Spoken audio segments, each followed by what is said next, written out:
সুপ্রিয় দর্শক শ্রোতা মণ্ডলী, বিবর্ত পাঠচক্রের পক্ষ থেকে সবাইকে শুভেচ্ছা এবং আজকের সেমিনারে সবাইকে আমন্ত্রণ জানাচ্ছি। আজকের বিবর্ত পাঠচক্রের আজকের সেমিনারের বিষয় করোনা ভাইরাস, সর্বশেষ আপডেট ও ভবিষ্যৎ করণীয়। আমরা যখন সেমিনারের কোনো একটা থিম বা টাইটেল ঠিক করি, আমরা চেষ্টা করি যে অনেক টেকনিক্যাল শব্দগুলো ব্যবহার না করে যাতে সাধারণ মানুষের বোধগম্য করে আমরা আমাদের উপস্থাপনাটা, আমাদের প্রেজেন্টেশন আমরা প্রেস করতে পারি। তারই ধারাবাহিকতায় আমরা আজকে করোনা ভাইরাস নিয়ে আলোচনা করব। আজকের দিন পর্যন্ত করোনা ভাইরাসের সর্বশেষ আপডেট নিয়ে আপনাদের সামনে আমরা উপস্থাপন করব। তা আমি শুরুতেই পরিচয় করে দিচ্ছি। আজকে আমাদের এই সেমিনারে আমাদের প্যানেল আলোচক হিসাবে উপস্থিত আছেন আমাদের তিনজন প্যানেল আলোচক। আজকে সেমিনারে আছেন ডক্টর রবিউল হাসান ভূঁইয়া, প্রাণ রসায়ন এবং অনুপ্রাণ বিজ্ঞানী, চট্টগ্রাম বিশ্ববিদ্যালয়ের ফ্যাকাল্টি মেম্বার।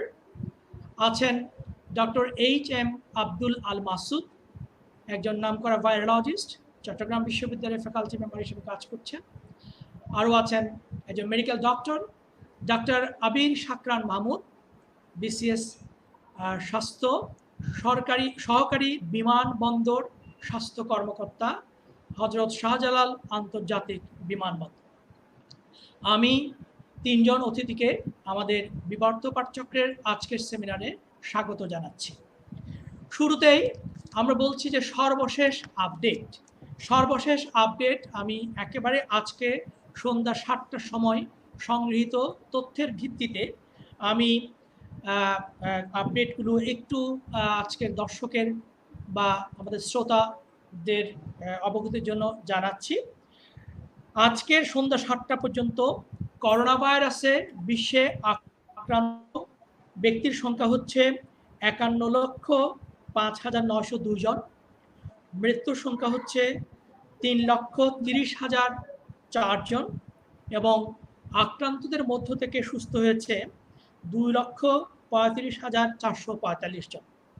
আর বাংলাদেশের সর্বশেষ আপডেট হচ্ছে আজকে সন্ধ্যা 7টা পর্যন্ত আক্রান্তের সংখ্যা হচ্ছে 28,511 জন, মৃত্যুর সংখ্যা হচ্ছে 408 জন এবং আক্রান্ত ব্যক্তিদের মধ্য থেকে সুস্থ হয়েছে 5,602 জন। আমি শুরু বলবো যে করোনা ভাইরাস পুরো বিশ্বকেই আমাদের সামনে একটা নতুন চেহারা নিয়ে হাজির করেছে এবং এই করোনা ভাইরাস নিয়ে বিশেষ করে গত ডিসেম্বরের পর থেকে, ডিসেম্বরে যখন চীনের উহান প্রদেশে এই করোনা ভাইরাসের উপস্থিতি প্রথম শনাক্ত করা হয়, এরপর থেকে পুরো পৃথিবীতে এই করোনা ভাইরাস একটা সংক্রমণের মতো ছড়িয়ে পড়েছে। এটাকে প্যান্ডেমিক বলছে, মহামারী আকারে ছড়িয়ে পড়েছে। বাংলাদেশে প্রথম করোনা ভাইরাসের রোগী শনাক্ত করা হয় মার্চের 8 তারিখ।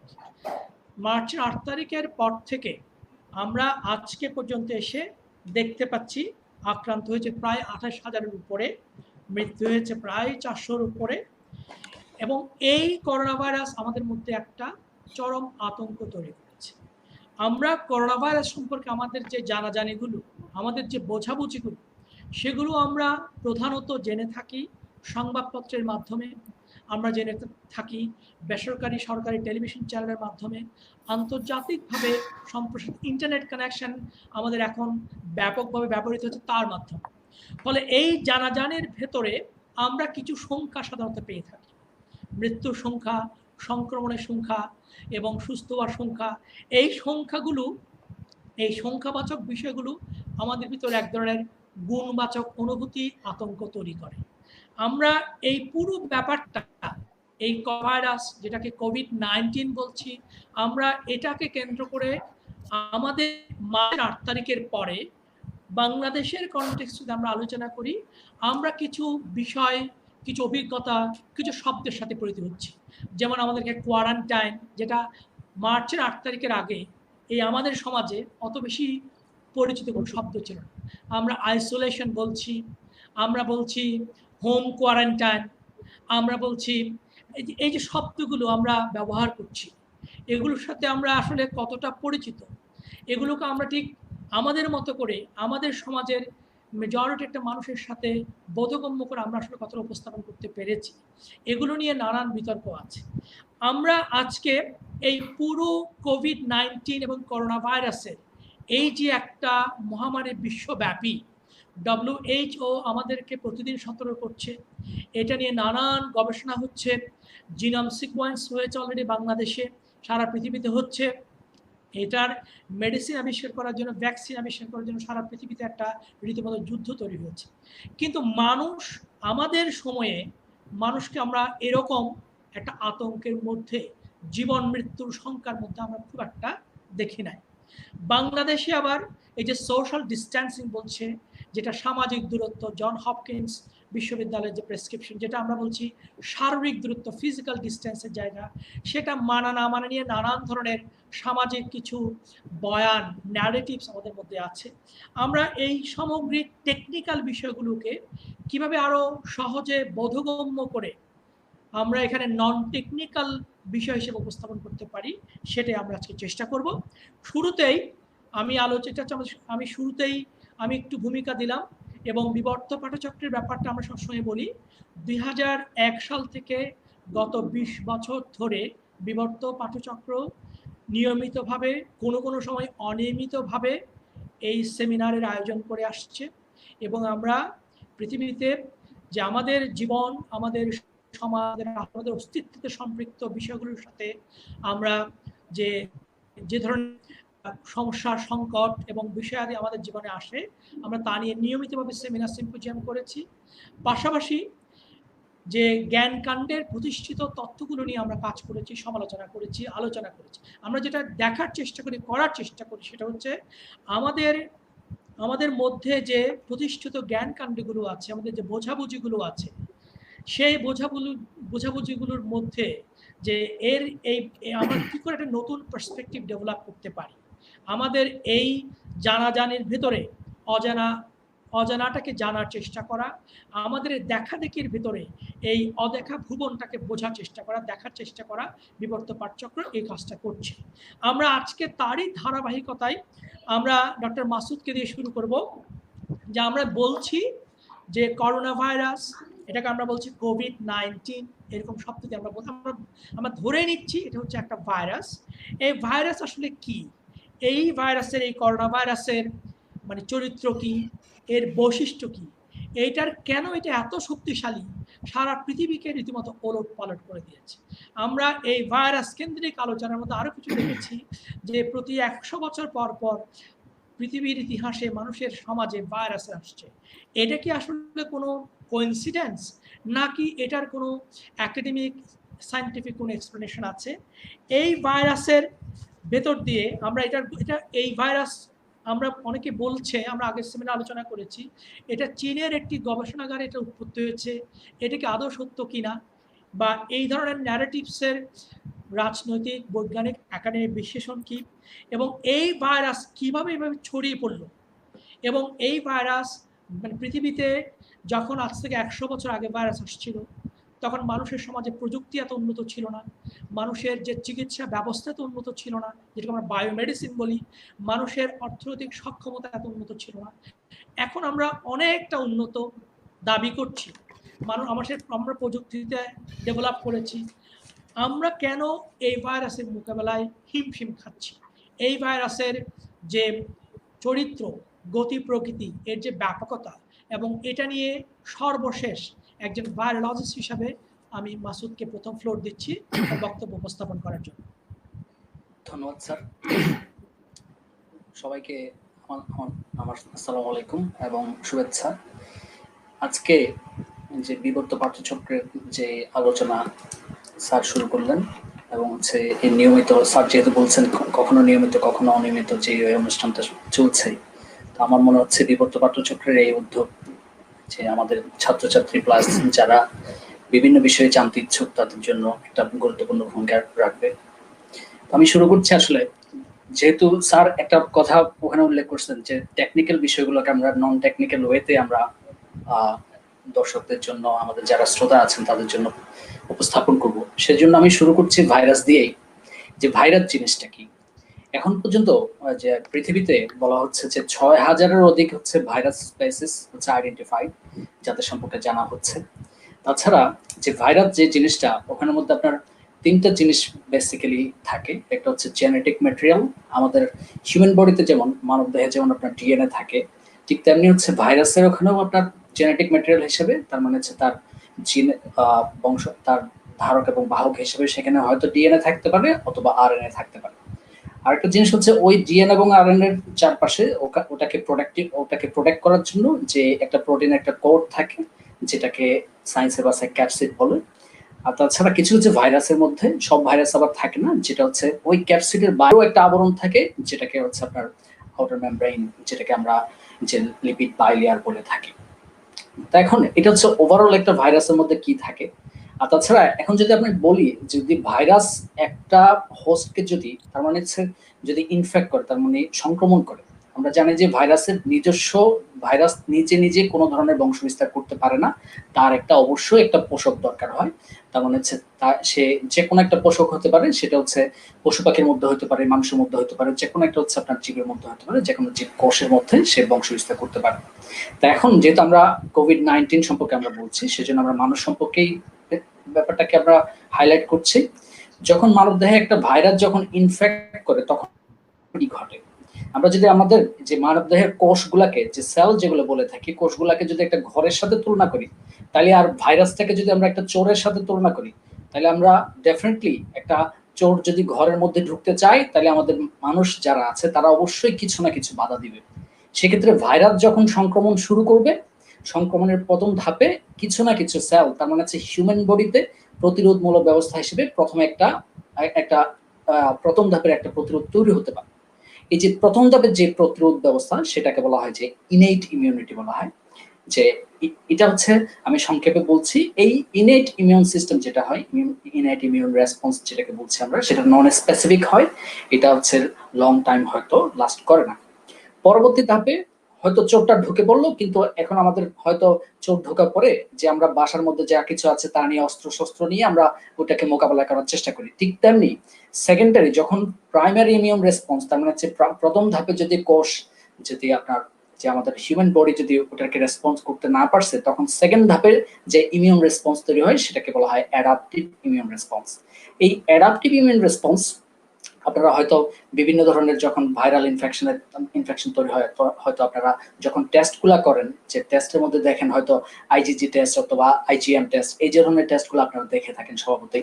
সেগুলো হচ্ছে আইজিএম এবং আইজিজি, এগুলো হচ্ছে সেকেন্ড, যখন আপনার দ্বিতীয় ধাপে যখন ইমিউন রেসপন্স তৈরি হয়, প্রতিরোধ ব্যবস্থা তৈরি হয় হিউম্যান বডিতে, তখনই আপনার এই ধরনের আইজিএম কিংবা আইজিজি এই ধরনের অ্যান্টিবডিগুলো তৈরি হয়ে থাকে। এটা হচ্ছে ওভারঅল যে ভাইরাস, একটা ভাইরাস কি, এবং হচ্ছে ভাইরাস যদি মানবদেহে সংক্রমণ ঘটায়, তাহলে মানবদেহ কি ধরনের প্রতিরোধমূলক ব্যবস্থা তৈরি করে সেটা সম্পর্কে। এখন আমি চলে যাচ্ছি, যে যেহেতু আজকে আমাদের বিষয় যে নোবেল করোনা ভাইরাস 2019 সম্পর্কে। এই নোবেল করোনা ভাইরাস একটু আগে আমি বলেছি, তাকে জেনেটিক ম্যাটেরিয়াল হিসেবে হয়তো ডিএনএ অথবা আরএনএ থাকবে। এখানে নোবেল করোনা ভাইরাস হচ্ছে একটা আরএনএ ভাইরাস। এটা এই আরএনএ ভাইরাসের, যদি নোবেল করোনা ভাইরাসের আরএনএ যে সাইজটা, যেটা জিনোম সাইজ, সেটা অ্যাবাউট হচ্ছে 30 কিলোবাইস। আর তাছাড়া এই নোবেল করোনা ভাইরাস, যে করোনা শব্দটা কেমনে আসছে, করোনা শব্দটা আসছে আসলে ক্রাউন থেকে, ল্যাটিন একটা শব্দ, এটা হচ্ছে ক্রাউন থেকে এই করোনা শব্দটা আসছে। যখন ইলেকট্রন মাইক্রোস্কোপে, যেহেতু যে ভাইরাস এত আণুবীক্ষণিক জিনিস, সেজন্য আপনার এটাকে ইলেকট্রন মাইক্রোস্কোপের নিচেই দেখতে হয়। তো সাধারণত যখন ইলেকট্রন মাইক্রোস্কোপের নিচে ভাইরাসটাকে বিজ্ঞানীরা যখন দেখা শুরু করছে, তখন দেখে তার যে আপনার শেপ যেটা আছে, সেই শেপটা হচ্ছে অনেকটা ক্রাউনের মতো, তার মানে হচ্ছে মুকুটের মতো। এই মুকুটের মতো দেখার কারণেই তাকে হচ্ছে আপনার ওখান থেকেই আসছে যে করোনা শব্দটা, ল্যাটিন শব্দ থেকে, যে ক্রাউন থেকে। তাহলে আমরা এই করোনা ভাইরাস সম্পর্কে একটু করে আমরা হিস্ট্রি জেনে নেই। যে আসলে করোনা ভাইরাস ডিসকভার্ড হয় যে 1930-তে, যে 1930 সালে আপনার আবিষ্কার হয়। কিন্তু তখন যে এটা যে করোনা ভাইরাস, সেটা জানা হয়নি। তখন বলা হচ্ছিল যে যে আপনার মুরগির বাচ্চার মধ্যে এক ধরনের এই যে ব্রনকাইটিস, তার মানে হচ্ছে ইনফেকশাস ব্রনকাইটিস ভাইরাস বলা হতো। মুরগির বাচ্চাদের আপনার ব্রনকাইটিস রোগ তৈরি করতেছিল, তার মানে হচ্ছে আপার যে শ্বাসতন্ত্রের উপরের অংশে এক ধরনের হচ্ছে ভাইরাল ইনফেকশন, যার ফলে দেখা যায় যে নর্থ ডেকোটাতে যখন 1931 সালের দিকে নর্থ ডেকোটাতে দেখা যায় অ্যাবাউট 40 থেকে আপনার 90% পর্যন্ত যে মুরগির বাচ্চাগুলো মরা শুরু করে। এরপর থেকে আবার 1940 সালের দিকে এসে আরো দুটা এই ধরনের ভাইরাস যে আপনার শনাক্ত হয়, যেগুলোকে তখনও করোনা ভাইরাস হিসেবে বলা হয়নি, কিন্তু পরবর্তীতে যে 1960 সালে যে যুক্তরাষ্ট্র এবং হচ্ছে যুক্তরাজ্যের দুদিক থেকে এট এ টাইম দুটো ভাইরাস শনাক্ত হয়। একটা নাম ছিল B814 আর একটা নাম ছিল যে 229E। দুটোটাই হচ্ছে করোনা ভাইরাস, কিন্তু তখন পর্যন্ত করোনা ভাইরাসের নামকরণটা করা হয়নি। কিন্তু 1967 সালে যে একজন স্কটিশ সায়েন্টিস্ট, তিনি যখন ইলেকট্রন মাইক্রোস্কোপে দেখলেন যে এই ভাইরাসের হচ্ছে আপনার যে ইলেকট্রন মাইক্রোস্কোপের নিচে দেখলে এটা মুকুটের মতো, তখন থেকেই উনি ওই করোনা ভাইরাস করোনা শব্দটা প্রবর্তন করলেন। এবং 1968 গিয়ে যে সায়েন্সের সবচেয়ে আমরা যেটাকে বড় জার্নাল বলে থাকি, সেটা হচ্ছে নেচার, বা আরো জার্নাল আছে বড়, তার মধ্যে নেচারকে সবচেয়ে প্রেস্টিজিয়াস। এই নেচার জার্নালে সর্বপ্রথম 1968 সালে যে করোনা শব্দটা হচ্ছে লেখা হয়, যে আপনার প্রিন্ট ভার্সনে লেখা হয় যে করোনা শব্দটা।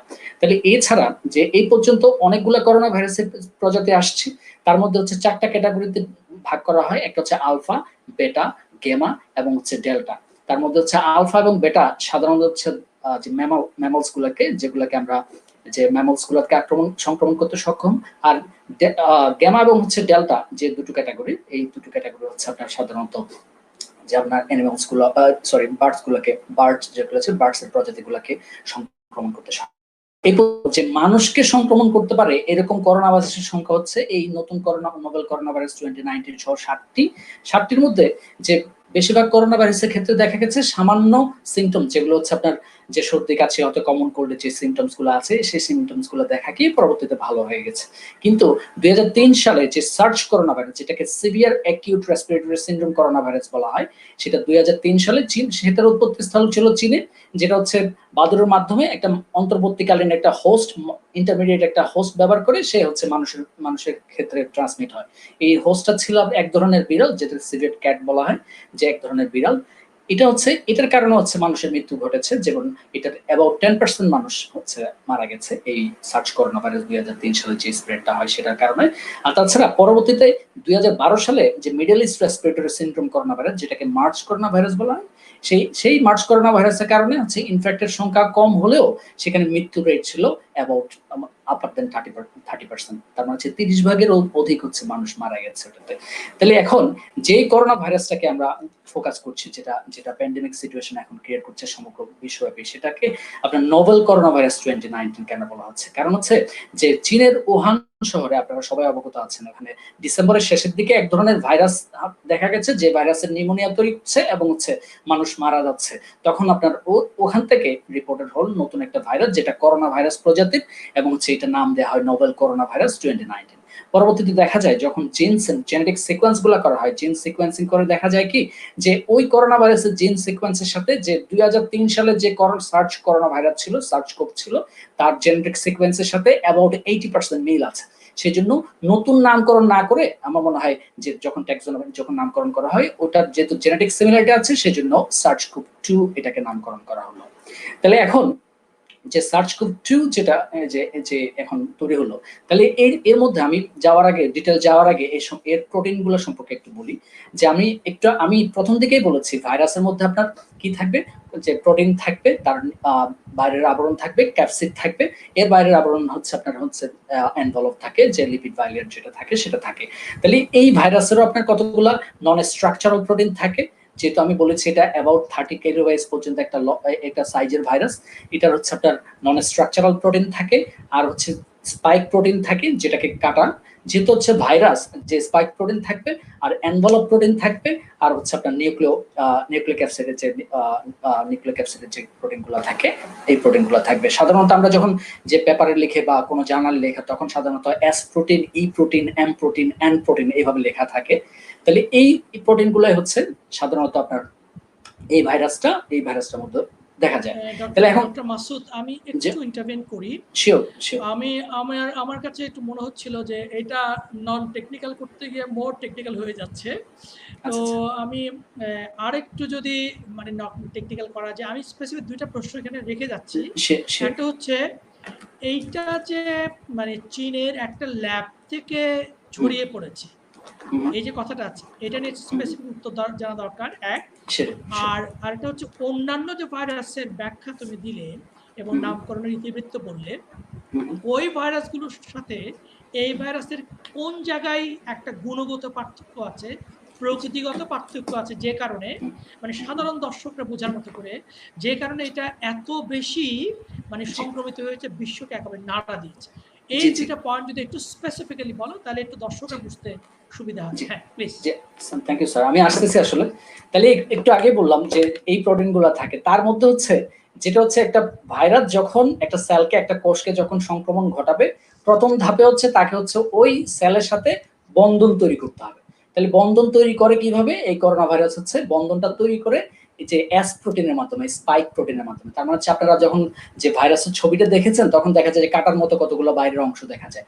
ওই কাটার মতো অংশগুলো দিয়ে যে মানব দেহের মধ্যে এক ধরনের আপনার রেসেপ্টর আছে যেটাকে SE2 রেসেপ্টর বলে, যেটাকে আপনার ওই এই যে মানব দেহের সেলের যে বাইরের যে SE2 রেসেপ্টর আছে, ওই গ্রাহীর সাথে এই ভাইরাসের কাটার মতো অংশটা হচ্ছে যুক্ত হয়। এখন প্রশ্ন হচ্ছে যে স্যার একটু আগে যে প্রশ্ন করলেন যে কেন এই ভাইরাসের সাথে এই ভাইরাস এত বেশি স্প্রেড করলো, কিংবা এই ভাইরাসের সাথে যে সার্চ-কোভ যে 1 যেটা সার্চ-কোভ 2003 সালে আবিষ্কৃত হয়েছে, তার সাথে গুণগত পার্থক্যটা কোথায়?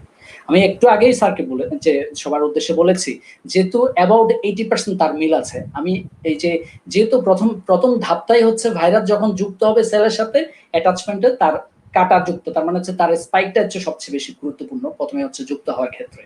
তাহলে দেখা যায় যখন আপনার এই যে সিকোয়েন্স গুলো যখন অ্যানালাইসিস হয়, এখন পর্যন্ত হচ্ছে 25,000-এর উপরে সিকোয়েন্স হয়েছে, যে ওয়ার্ল্ড ওয়াইড যে 25,000-এর উপরে সিকোয়েন্স যেগুলো যখন বিজ্ঞানীরা যখন অ্যানালাইসিস করে দেখে, তখন তার এই যে প্রোটিনের যে এস প্রোটিন, তার মানে হচ্ছে এই যে কাটার স্পাইক প্রোটিনের যে অংশটা আছে, যে এই স্পাইক প্রোটিনের কিছু অংশ যে আপনার এই যে SARS-CoV-1 যেটা আগে 2003 তে ছিল, তার সাথে হচ্ছে আপনার যে মিল নাই। তা দেখা যায় এই স্পাইক প্রোটিনের অ্যাবাউট 75% হচ্ছে তারা হচ্ছে শেয়ার করে একই ধরনের, কিন্তু হচ্ছে 25% তাদের ভিন্নতা আছে। বিশেষ করে তার মধ্যে হচ্ছে আপনার এই স্পাইক প্রোটিনের দুটো অংশ থাকে, একটা হচ্ছে S1, দুটো অংশে বিভক্ত থাকে, একটা হচ্ছে S1 সাব ইউনিট বলে, একটা হচ্ছে S2 সাব ইউনিট বলে।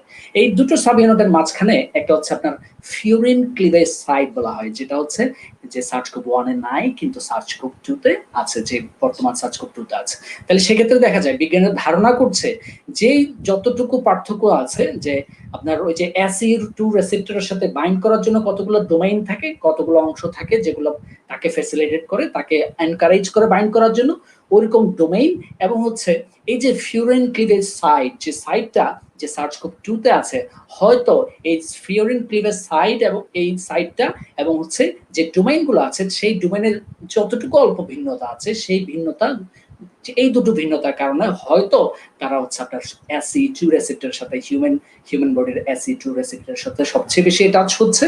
এই অ্যাটাচ হওয়া, তার মানে হচ্ছে সবচেয়ে বেশি অ্যাটাচ হওয়া মানে হচ্ছে ভাইরাসটা বেশি করে আপনার শরীরের কোষের মধ্যে যেতে পারবে। হয়তো এটা হচ্ছে একটা পার্থক্য আমরা লক্ষ্য করছি। আর একটা জিনিস স্যার বলেছেন যে এটা ম্যানমেড কিনা, ম্যানমেড হতে পারে কিনা, যে আসলে এটা জি ওহান থেকে আসছে কিনা, আসলে এটা হচ্ছে একটা সার্কুলার বৃত্তের মতো আর কি। যদি একটা বৃত্তে ঘুরতে থাকেন, মনে হচ্ছে ওই কোয়েশ্চেনটা নিয়ে স্যার আপনি ঘুরতেই থাকবেন। আসলে কারণ হচ্ছে যেহেতু এই SARS-CoV-2 এর যে জেনেটিক সিকোয়েন্স আছে, এই সিকোয়েন্সের সাথে অ্যাবাউট 96% আরেকটা বাদুরের একটা সিকোয়েন্সের সাথে মিল আছে। তার মানে হচ্ছে ন্যাচারালি একটা হোস্ট, ন্যাচারাল যে বাদুর একটা হোস্ট, ওইরকম আপনার 2013 মনে হয় যে এটা একটা বাদুর, ওই বাদুরের ওই করোনা ভাইরাসের সাথে, যেটা আপনার ইউনান প্রদেশে পাওয়া গিয়েছিল ওই বাদুরটা, ওই ইউনান প্রদেশের ওই বাদুরের যে সিকোয়েন্স আছে, এই সিকোয়েন্সের সাথে অ্যাবাউট 96% মিল আছে। তাইলে হয়তো যে 96% মিল আছে, এই যে 96% মিলটা হয়তো যেহেতু এটা ইন্টারমিডিয়েট কোনো আপনার হোস্টের মাধ্যমে মানুষ পর্যন্ত এসছে, এখন আমরা ইন্টারমিডিয়েট হোস্টটা কি জানি না, সেক্ষেত্রে হয়তো এটা প্রকৃতিতেই তৈরি হয়েছে, প্রকৃতিতে তৈরি হওয়ার পর ইন্টারমিডিয়েট হোস্টের মাধ্যমে কিছুটা পরিবর্তন হয়েছে, কিছুটা পরিবর্তন হওয়া পরে আসছে। মোটামুটি এই প্রশ্ন উত্তরটা আমরা পেয়েছি। আমরা নেক্সট রাউন্ডে এসে আর একটু শুনবো, প্যানেলিস্টদের কাছ থেকে ঘুরে আসি একটু। তবে আমি এখানে আমার একটা জিনিস মনে হচ্ছে শুনতে শুনতে, সেটা হচ্ছে এখন পৃথিবীতে মানুষের মোবিলিটি অনেক বেশি। মানুষ এখন ইন্টারস্টেট মোবিলিটিটা অনেক বেড়েছে, যেটা আজকে 100 বছর আগে যখন এই ধরনের কোনো ভাইরাসের জন্ম হয়েছে তখন মানুষের হিউম্যান মোবিলিটি অত ছিল, ফলে ট্রান্সমিশনটা র্যাপিড হওয়ার পিছনে এটা একটা অন্যতম কারণ বলে আমার মনে হয়। আমরা এই আলোচনায় পরে আসবো। আমি এবার যাব ডক্টর রবিউল ইসলাম ভূঁইয়ার কাছে। আমরা দেখেছি যে এই করোনা ভাইরাস বা কোভিড-19 যখন বলি, এবং বিশেষ করে ইউরোপে যখন এটা হচ্ছে এবং আমেরিকাতে, ইংল্যান্ডে যখন আসছে এবং এশিয়াতে আসছে, এখন এটা চলে যাচ্ছে ল্যাটিন আমেরিকাতে, ব্রাজিলে হচ্ছে, আফ্রিকাতে চলে যাচ্ছে। তো আমরা দেখছি যে বিশ্বব্যাপী এটা নিয়ে নানান ধরনের গবেষণা হচ্ছে এবং এটা নিয়ে রীতিমতো সায়েন্টিস্টরা যুদ্ধে নেমেছে এবং এগুলো নিয়ে অনেক আলোচনা, অনেক সমালোচনা, অনেক কিছু হচ্ছে। আমি ডক্টর রবির কাছে স্পেসিফিক্যালি জানতে চাইব এই কোভিড-19 নিয়ে গবেষণার সর্বশেষ আপডেটটা কি। এটা একটা, এটার সাথে এই যে জিনোম সিকোয়েন্সের কথা বলা হচ্ছে, যে বাংলাদেশে যেমন আমরা দেখেছি যে চাইল্ড হেলথ কেয়ার ফাউন্ডেশন যখন 12 মে এটা করে, তখন এটা নিয়ে অনেক বেশ একটা আলোচনা হয় এবং এরপরে ন্যাশনাল ইনস্টিটিউট অফ বায়োটেকনোলজি করে 19 মেতে, আবার 17 তারিখ হচ্ছে ইন্টারন্যাশনাল জিন ডাটা ব্যাংক করে এবং এ পর্যন্ত আমার তথ্য অনুযায়ী প্রায় 8টা জিনোম সিকোয়েন্স হয়েছে। এবং এই জন্য কিন্তু যেহেতু এটা মিউটেশন হচ্ছে, অর্থাৎ এটা তার চরিত্র পরিবর্তন করছে, সুতরাং এটা নিয়ে এটা আমরা শুনবো। পাশাপাশি রবির সাথে আমি আরও কয়েকটা বিষয় যোগ করে দেবো, যে এই যে RT-PCR মেশিন দিয়ে টেস্ট করলে যোগ্যতা, ভ্যালিডিটি সবচেয়ে বেশি। তারপরে রেস্টিং কিট নিয়ে এক ধরনের ডিবেট আছে, WHO এটাকে এখনো পারমিট করে না, এই ধরনের বলছে। তা আমি সর্বশেষ, আমরা যেহেতু সেমিনারের বিষয় হচ্ছে সর্বশেষ আপডেট এবং ভবিষ্যৎ করণীয়, কারণ এটা আমরা পরে দেখছি করোনা ভাইরাসের সামগ্রিক যে রিসার্চ বেস এইটার এবং তার টেস্টিং ক্যাপাবিলিটি, এগুলো নিয়ে একটা সর্বশেষ আপডেট আমরা শুনবো ডক্টর রবিউল হাসান ভূঁইয়ার কাছে। তার আগে আমি প্রচুর অলরেডি আমি প্রশ্ন পাচ্ছি, দর্শকের আমার কাছে জমা হচ্ছে। আমরা শেষ রাউন্ডে গিয়ে আমাদের প্যানেল আলোচকদের কাছ থেকে, আমাদের এক্সপার্ট আলোচকরা আছেন, ওনারা এগুলোর উত্তর দেবেন। আমি দর্শককে জানিয়ে রাখছি তারা আপনাদের প্রশ্নগুলো এই ফেসবুক লাইভের কমেন্ট বক্সে দিতে থাকেন। আমি এখান থেকে সিলেক্টেড প্রশ্ন নিয়ে প্যানেলিস্টদের কাছে আসবো। আমরা এবার শুনবো ডক্টর রবিউল হাসান ভূঁইয়া। ধন্যবাদ ডক্টর নাসিরউদ্দিন স্যার আপনার এই সুন্দর আয়োজনের জন্য, এবং বিবর্তকেও ধন্যবাদ, এবং যারা দেখছেন আজকের প্রোগ্রামটি, সুন্দর এই প্রোগ্রামের জন্য আমিও ধন্যবাদ জানাচ্ছি আবারও। আসলে স্যার বলেছেন যে বর্তমানে এই কোভিড-19 সংক্রান্ত যতগুলা গবেষণা বা ভ্যাকসিন বা ড্রাগ নিয়ে গবেষণা চলছে, সেগুলোর আপডেট হলো এরকম। আমরা প্রথম দেখতে পাচ্ছি আপনার চীনে যখন শুরু হয়, চীনের শেনজেন প্রদেশে, তখন ওরা কিছু ড্রাগ অ্যাপ্লাই করে যেগুলো অনুমোদিত ড্রাগ। প্রথম চেষ্টা করেছে অনুমোদিত ড্রাগ দিয়ে যদি প্রয়োগ করা যায় তাহলে তাড়াতাড়ি হয়তো অনুমোদন নেওয়ার ঝামেলা হবে না। সেক্ষেত্রে ওনারা প্রথম অ্যাপ্লাই করেছেন 340 জন রোগীর উপর, যেটা ফ্যাভিপিরাভির নামে, যেটা জাপানের ফুজি ফিল্মের সহযোগী প্রতিষ্ঠান এই ওষুধটা আবিষ্কার করেছেন। এবং এই ওষুধের জন্য, ফ্যাভিপিরাভিনের জন্য 2014 সালে জাপানের প্রফেসর সিতোশি ওমুরা নোবেল প্রাইজ পেয়েছেন। তো সেই ওষুধ তারা প্রয়োগ করে যারা যথেষ্ট ভালো ফলাফল পেয়েছেন, এবং জাপান থেকেও এর মধ্যে জাপানের ক্লিনিক্যাল স্টাডিতে তারা দেখিয়েছেন যে এই ফ্যাভিপিরাভিন প্রয়োগে তারা খুব ভালো ফলাফল পেয়েছেন। তবে তারা নিশ্চিত করেছেন যাতে যারা গর্ভবতী বা মহিলা এই ধরনের ক্ষেত্রে যাতে হয়তো পার্শ্ব প্রতিক্রিয়া থাকতে পারে, সেক্ষেত্রে যাতে এই ধরনের ওষুধ ইউজ করা না হয়। আবার আমেরিকাতে আমরা দেখেছি যেটা ডোনাল্ড ট্রাম্পও বলেছেন যে হাইড্রোক্লোরোকুইন বা ক্লোরোকুইন ফসফেট বা এর সাথে কম্বিনেশন করে অ্যাজিথ্রোমাইসিন ড্রাগ যদি হয়তো প্রয়োগ করা যায়, তারা অনেক ক্ষেত্রে সফলতা পেয়েছেন। এরপরে আমরা রিসেন্টলি আমি মনে করি বলার মতো, যেহেতু আমার দেশের ব্যাপার, এই আমার দেশে আমরা দেখছি একজন ডাক্তার মোহাম্মদ তারেক আলম, উনি বাংলাদেশ মেডিকেল হসপিটালে উনি 60 জন রোগীর উপর প্রয়োগ করেছেন একটা ওষুধ, যেটা হলো অ্যান্টি প্রোটোজোয়াল ড্রাগ। এটা জেনারেলি কৃমি বা অন্যান্য পরজীবী জীবাণুর ক্ষেত্রে ব্যবহার করে। এই অ্যান্টি প্রোটোজোয়াল ড্রাগের সাথে ডক্সিসাইক্লিন অ্যান্টিবায়োটিক ইউজ করে তিনি 60 জন রোগীকেই 4 দিনের ভিতরে নিরাময় করে তুলতে সক্ষম হয়েছেন। এই হলো আমাদের ড্রাগ নিয়ে বর্তমান আপডেট। কিন্তু পাশাপাশি আমি বলবো যে ড্রাগ তো আমরা যখন আক্রান্ত হওয়ার পরে, কিন্তু এই আক্রান্ত হওয়ার আগে আমরা ভ্যাকসিন নিয়ে কিভাবে এটাকে প্রতিরোধ করতে পারি।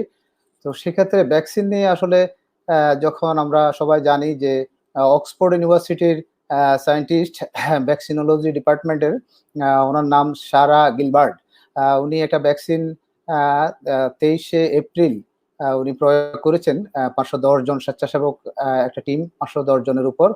সেক্ষেত্রে ওই ভ্যাকসিনের নাম ছিল CHADOX1N-COVID-19। এই ভ্যাকসিনটা উনি হিউম্যান ট্রায়ালে প্রথম ফেজ স্টাডিতে উনি দেখেছেন।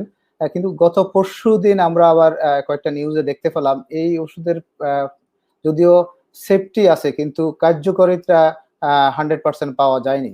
তার মানে দেখা গেল যে যখন 6টি বানরের উপর এই ওষুধ প্রয়োগ করেছে, তখন দেখা গেল যে 6টি বানরের মধ্যেই এর কিছুটা শ্বাস প্রশ্বাসের ঘন ঘন শ্বাস প্রশ্বাস লক্ষ্য করেছেন, কিন্তু যেগুলোর উপরে 3টি বানরের উপরে এই ওষুধটা, এই ভ্যাকসিনটা প্রয়োগ করে নাই এবং ওদেরকে COVID-19 ইনফেক্টেড করা হয়েছে, কিন্তু তারা পুরোপুরি নিউমোনিয়া লক্ষণ দেখা গেছে।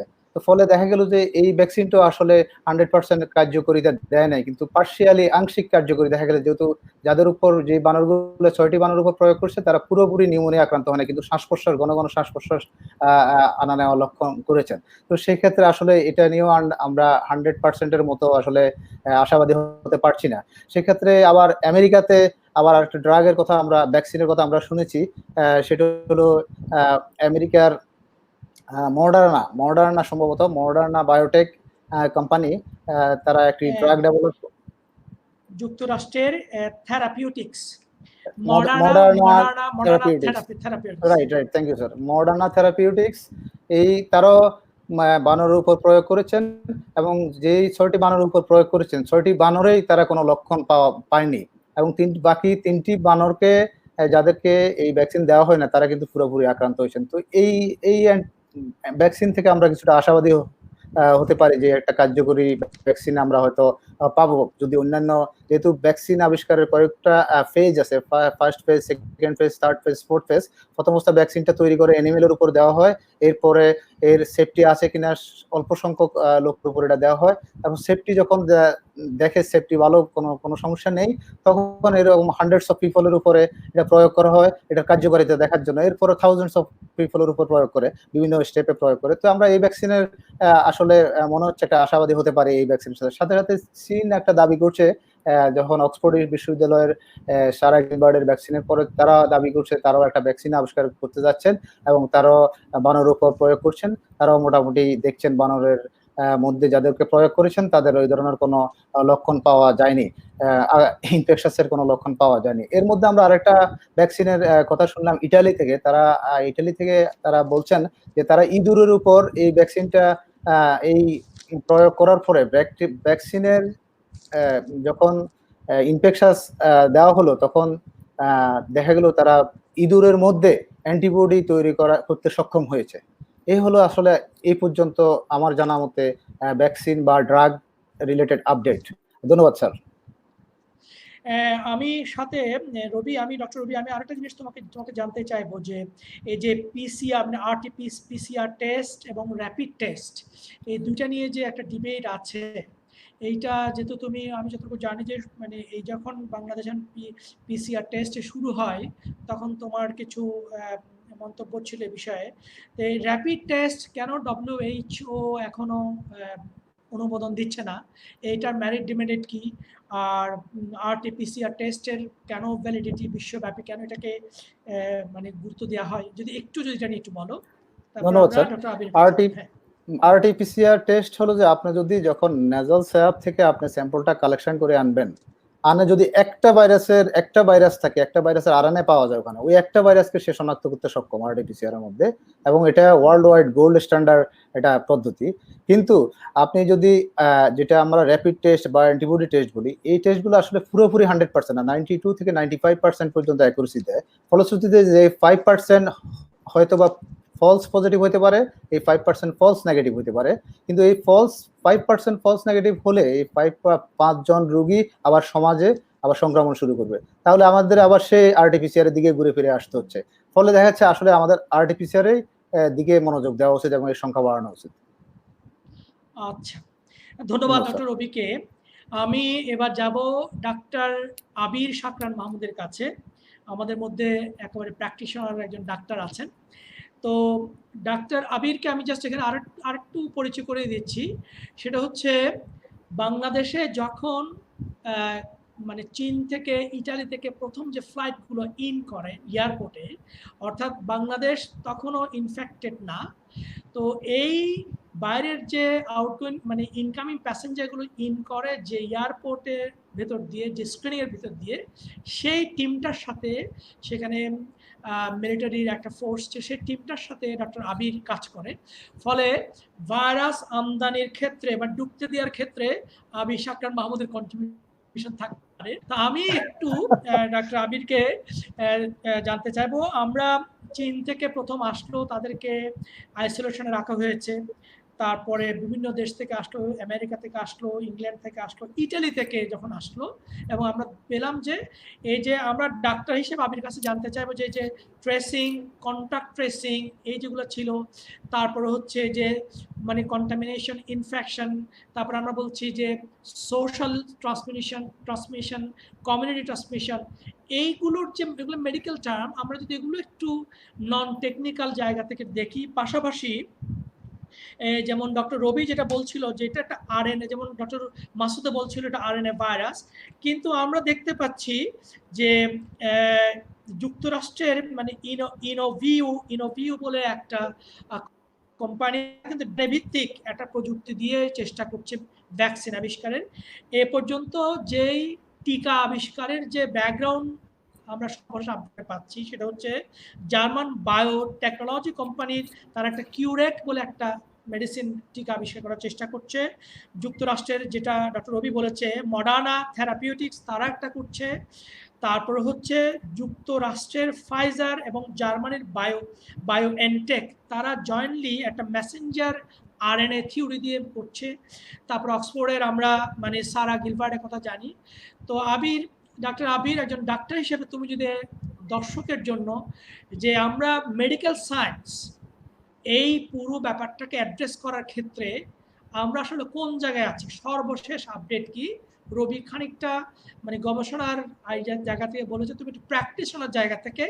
তবে আমি দর্শকের পক্ষ থেকে একটা বিশেষ মনোযোগ দেব যে আমাদের যে এন্ট্রি পয়েন্ট শাহজালাল বিমানবন্দরের মানে একজন ডাক্তার হিসেবে, ওই জায়গার যদি একটু ধারণা আমাদের দিতে, আমরা কিভাবে মানে তোমরা কি শুধুমাত্র কি টেম্পারেচার টেস্ট করো, কিভাবে তোমরা তাদেরকে এন্ট্রি কিন্তু দাও, তাহলে অনেকগুলো প্রশ্ন কিন্তু আমি একসাথে করলাম। এবার ফ্লোর হচ্ছে ডাক্তার আবির। ধন্যবাদ বিবর্ত পাঠচক্রের আজকের আয়োজন এবং ডক্টর রহমান নাসিরউদ্দিন স্যারকে আজকে আমাকে এখানে ফ্লোর দেওয়ার জন্য।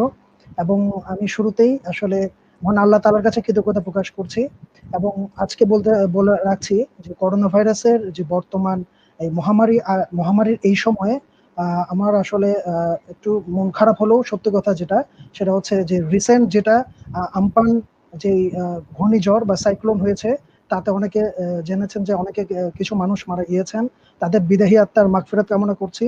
এবং তার সাথে সাথে কোভিড-19 সারা বিশ্বের, বাংলাদেশ সহ সারা বিশ্বে যারা যেখানে মারা গেছেন, তাদের বিদেহী আত্মার মাগফিরাত কামনা করছি। এই বলে আমি আমার বক্তব্য শুরু করছি।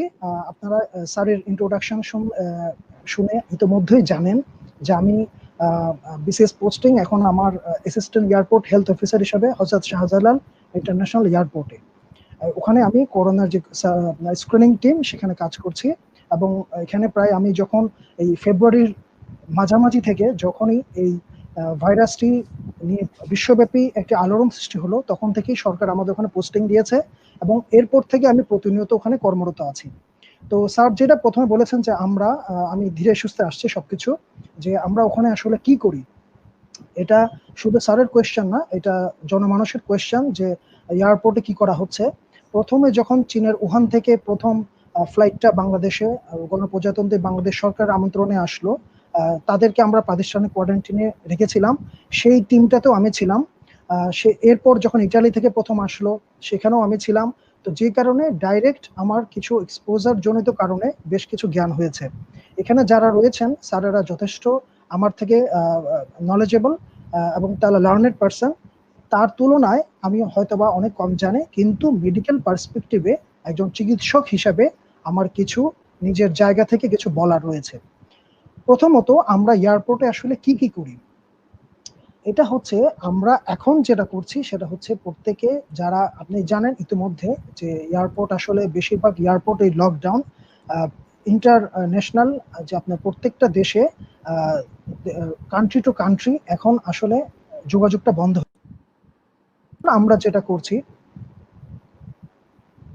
সেটা হচ্ছে, যেহেতু বিভিন্ন দেশের এয়ারপোর্ট লকডাউন, এখন কিছু স্পেশাল ফ্লাইট যাওয়া আসা করে এবং স্পেশাল ফ্লাইটে প্রত্যেকটা কান্ট্রির যে নাগরিক তাদেরকে নিয়ে যাচ্ছে এবং আমরাও আমাদের বাংলাদেশের নাগরিকদের আমরা এভাবে ফিরিয়ে আনছি। তো এখন আমরা যেটা করি সেটা হচ্ছে, আমরা এয়ারপোর্টে সক্রিয় কিছু থার্মাল স্ক্যানার রয়েছে। আপনারা ইতিমধ্যে সবাই জানেন, যদি ভাইরাল ফিভার হয় তাহলে বা কোভিড, যে কোনো ভাইরাল ফিভারে বা ভাইরাল ইনফেকশনে এবং কোভিড-19-এও জ্বর আসে, মানে দেহের তাপমাত্রা বেড়ে যায়। তখন আমরা যেটা করি, এই এয়ারপোর্টে যে প্রবেশ মুখ সেখানে জাস্ট আফটার আপনার ল্যান্ডিং, বিমান থেকে বা থেকে এরোপ্লেন থেকে যখন নামে, সেই জায়গায় প্রবেশ পথে আমাদের থার্মাল স্ক্যানার বসানো আছে।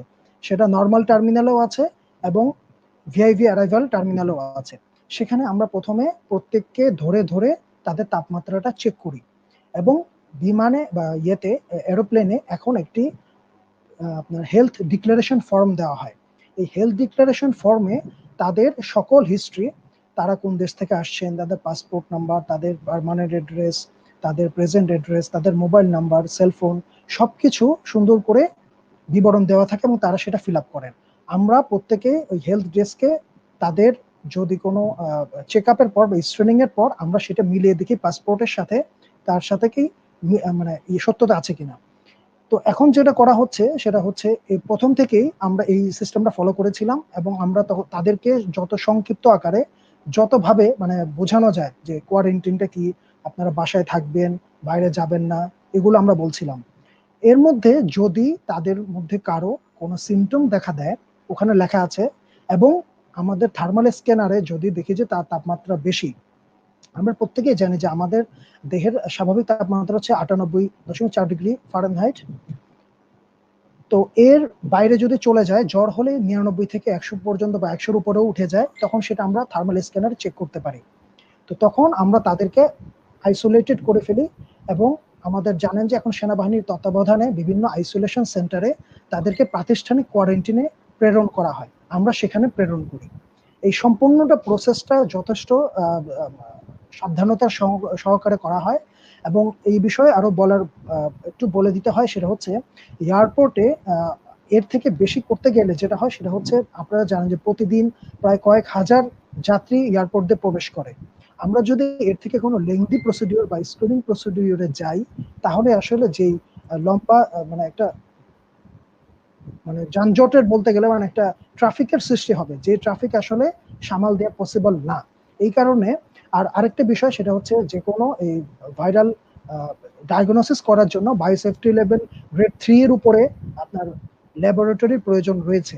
এয়ারপোর্টে এই ধরনের আরটিপিসিআর মেশিন বা এই ধরনের ল্যাবরেটরি স্থাপন করা যায় না, কারণ যেহেতু এটা একটা পাবলিক প্লেস, ওখানে যদি কোনো আউটব্রেক হয়, সাথে সাথে এটা সম্পূর্ণ এয়ারপোর্ট ছড়িয়ে যাবে এবং এয়ারপোর্ট থেকে ক্রমাগত পুরো দেশে ছড়িয়ে যেতে কিন্তু কোনো মানে সম্ভাবনা রয়েছে। এর জন্য এর থেকে লেংদি কোনো প্রসিডিওর এয়ারপোর্টে স্ক্রিনিং করা যায় না। তো আমরা এখন যেটা করছি, এরকম যারা বাইরে বিদেশ থেকে আসছেন তাদের থার্মাল স্ক্যানার দিয়ে স্ক্যানিং করছি এবং তাদের হিস্ট্রিগুলো নিয়ে রাখছি। Sir doctor Rahman Nasiruddin sir যেটা বলেছিলেন যে আমরা এপিডেমিওলজিক্যাল সার্ভেলিয়েন্স বা যে আমরা ইনভেস্টিগেশন করছি, এই যে একজন লোক যখন তার আমরা জানি যে এরকম প্রথম যিনি এসেছিলেন ইটালি থেকে আসার পর কিন্তু ইনি চলে গিয়েছিলেন, কারণ তার আপনার জানেন যে প্রত্যেকটা ভাইরাসের একটা আপনার ইনকিউবেশন পিরিয়ড রয়েছে। সেই সময় কিন্তু তিনি যদি টেস্ট না করেন এটা ধরার উপায় থাকে না।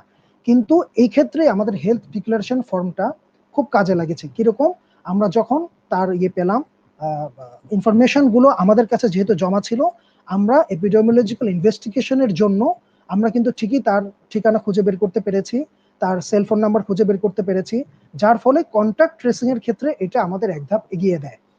তো এখন যেটা আসলে বাংলাদেশ কিন্তু এখন শুধু বিদেশ থেকে না, বাংলাদেশ এখন আমরা জানি যে কমিউনিটি ট্রান্সমিশনের পর্যায়ে রয়েছে। এর মানে শুধু বিদেশ থেকে যে এই ভাইরাসটা এসেছে তা না, এখন আপনার পরিবারের একজন সদস্য যদি বাইরে যান, কিংবা একজন যে আপনি বাজার করতে যাচ্ছেন বা ঈদের উপলক্ষে শপিং করতে যাচ্ছেন বা যে কোনো কাজে বাইরে যাচ্ছেন, আপনার যে মুদি দোকানদার কিংবা যে আপনি যে রিক্সা ইউজ করছেন সেই রিক্সাওয়ালা কিংবা তার আপনার যে কন্ট্যাক্টে আসছেন, উনি কিন্তু যে এই ভাইরাসে এফেক্টেড না সেটা কিন্তু আপনি জানেন না। এটাই হচ্ছে কমিউনিটি ট্রান্সমিশন ফেজের একটা বৈশিষ্ট্য, যে কোনো মানুষই এখন কিন্তু ক্যারিয়ার হিসেবে কাজ করতে পারে। সুতরাং এখন শুধু বিদেশ থেকেই না, এখন আসলে বাংলাদেশের প্রত্যেকটা মানুষ সমান 50-50 পসিবিলিটি রয়েছে যে তার এই ধরনের কোভিড-19 আক্রান্ত হতে পারে। এই জন্য আমরা সবসময় যেটাকে গুরুত্ব দিয়েছি WHO থেকে গাইডলাইনে এবং আমাদের সরকারের ministry of health and family welfare এবং ডিজিএইচএস এর IEDCR এর প্রত্যেকের গাইডলাইন অনুসারে যে আমরা সোশ্যাল ডিস্টেন্সিং মেনটেন করছি, বা যেটাকে আমরা বলি বাংলায় বা ভাষায় সেটা শারীরিক দূরত্ব বা ফিজিক্যাল ডিস্টেন্সিং। এটা করলে যেটা হয়, আমরা যদি বাইরে না যাই, যে বাসার ভিতরে থাকি, তাহলে ওই যে ক্যারিয়ার তার থেকে আপনার কাছে আসার ট্রান্সমিট হওয়ার পসিবিলিটিটা অনেক কমে যাচ্ছে। তো আমরা আপাতত এই ফেজে আছি। আর স্যার আরেকটি প্রশ্ন করেছিলেন এই যে ভ্যাকসিন বিষয়ে, এই বিষয়ে আমার কিছুটা বক্তব্য রয়েছে। এটা আমাদের একটু বুঝে রাখতে হবে যে ট্রিটমেন্ট প্রটোকল বা ভ্যাকসিন এটা খুবই একটা লেংদি প্রসিডিওর। আমরা যদি আমাদের অতীতের ইতিহাস ঘাটি, এই এপিডেমিক এই ইতিহাস ঘাটলে দেখা যায় এই জিকা ভাইরাসের ভ্যাকসিন প্রায় 73 বছর ধরে এখনো গবেষণারত রয়েছে। এরপর আপনারা সবাই জানেন যে HIV এইডস, এটা প্রায় এই 80-র দশক থেকে শুরু করে প্রায় 40 বছর হয়ে যাচ্ছে, এখন কিন্তু কোনো কার্যকর ভ্যাকসিন আবিষ্কার হয়নি। আর কোভিড-19 এটা খুবই সম্প্রতি আমরা খুব মারাত্মকভাবে আউটব্রেক হয়েছে। সুতরাং আপনারা বুঝতে পারছেন যে কোনো ট্রিটমেন্ট প্রটোকল বা এই ভ্যাকসিন এগুলো আসলে অনেক লেংদি একটা প্রসিডিওর। এই প্রসিডিওরে হিউম্যান ট্রায়াল ফেজ রয়েছে, অ্যানিমেল ট্রায়াল ফেজ রয়েছে, ক্লিনিক্যাল ট্রায়াল ফেজ রয়েছে, সবগুলো ধাপ অতিক্রম করে তার সাইড ইফেক্ট কতটুকু, তার ইন্ডিকেশন কি, কন্ট্রা ইন্ডিকেশন কি, সবকিছু বিবেচনা করে এটাকে সর্বসম্মতভাবে আপনার গাইডলাইনে এটাকে মানে অ্যাক্টিভেটেড করা হয়। তো যেহেতু আমরা খুবই কম টাইম পেয়েছি, এটা সত্যি কথা, এটা আসলে বলার অপেক্ষা রাখে না যে কোভিড-19 এটা খুবই আচমকা বোল্ড ফ্রম দ্য ব্লু আমাদের মানব সমাজে এসে এভাবে এপিডেমিক বা প্যান্ডেমিক সৃষ্টি করেছে। সুতরাং যে কোনো ঔষধ কিংবা ভ্যাকসিন এটি একটি সময় সাপেক্ষ ব্যাপার বলেই খুব দ্রুত এটা নিয়ে বিবেচনা করা যাবে না। কারণ আমরা যে কোনো রিসার্চে স্যাম্পল সাইজ যদি দেখি বা রিসার্চ কতজনের উপর করা হচ্ছে সেটা যদি আমরা বিবেচনা করি, তাহলে দেখা যাবে এই কোভিড-19 এর জন্য আসলে আমাদের যে সময় দরকার বা যে স্যাম্পল সাইজ দরকার সেভাবে আমরা কিন্তু করতে পারছি না। তো এই কারণে স্যার যেটা বলেছেন, ডক্টর রবিউল স্যার বলেছিলেন যে এখন রিসেন্টলি, এর আগে এজিথ্রোমাইসিন, এর সাথে অনেক কিছু ট্রাই করা হয়েছিল, এরপর ডক্সিসাইক্লিন, এরপর এভারমেকটিন, অনেক কিছু মানে ট্রাই করা হচ্ছে। এটার প্রধান কারণ ওটাই, কারণ আমরা যখন কয়েকজনের উপর এটা প্রয়োগ করেছি, কোনো কারণে তাদের উপর সেটা ফলপ্রসূ হয়েছে। কিন্তু যখন আমরা একটা মাস স্কেলে এই জিনিসটা করতে যাচ্ছি, তখন দেখা যাচ্ছে যে অনেকের সাইড ইফেক্টের কারণে অবস্থা আরো খারাপ হচ্ছে। তো এই জন্য এটা কিন্তু খুব ভালোভাবে একজন ডাক্তার বা ফিজিশিয়ান হিসেবে আমার অনুরোধ, যে কোনো ভ্যাকসিন বা ঔষধ কিন্তু আমরা খুব দ্রুত যাতে এই জিনিসটাকে অ্যাডাপ্ট না করে সমানে খাওয়া শুরু না করি। কারণ দেখা যাচ্ছে বাংলাদেশে অনেক অর্থলিপ্স মানুষজন এই 6 টাকার ওষুধ কিন্তু এই সুযোগে ইউজ করে, মানুষের প্যানিককে ইউজ করে ক্রমাগত 60 টাকা 600 টাকা এরকম করে নিয়েছে। আমরা কিন্তু দেখেছি যে ক্লোরোকুইন কিন্তু বাজারে আউট হয়ে গিয়েছিল। আমরা কিন্তু এই ক্লোরোকুইনটা এসএলই থেকে শুরু করে ম্যালেরিয়া থেকে শুরু করে সিস্টেমিক লুপাস, ম্যালেরিয়া এসব অনেক ক্ষেত্রে তারা ইউজ করে, যাদের এই ওষুধটা বাঁচার জন্য দরকার, কিন্তু তারাও কিন্তু ওই সময় ওষুধটা পায়নি, কারণ মানুষজন সব কুক্ষাগত করে ফেলেছিল। এই যে একটা গুজব সৃষ্টি হওয়া, এবং ইভেন একদম রিসেন্টলি যে আইভারমেকটিন, সেটাও কিন্তু ঠিক বাজার আউট হয়ে গেছে, এবং খুব মানে বাজার আউট না হলেও প্রচুর দাম বেড়ে গিয়েছিল। এই যে মিসকনসেপশন গুলো হচ্ছে, মানুষকে এটা বুঝতে হবে যে কোনো ঔষধ এগুলো ট্রায়াল ফেজে আছে, এখনো এটা 100% শিওর না।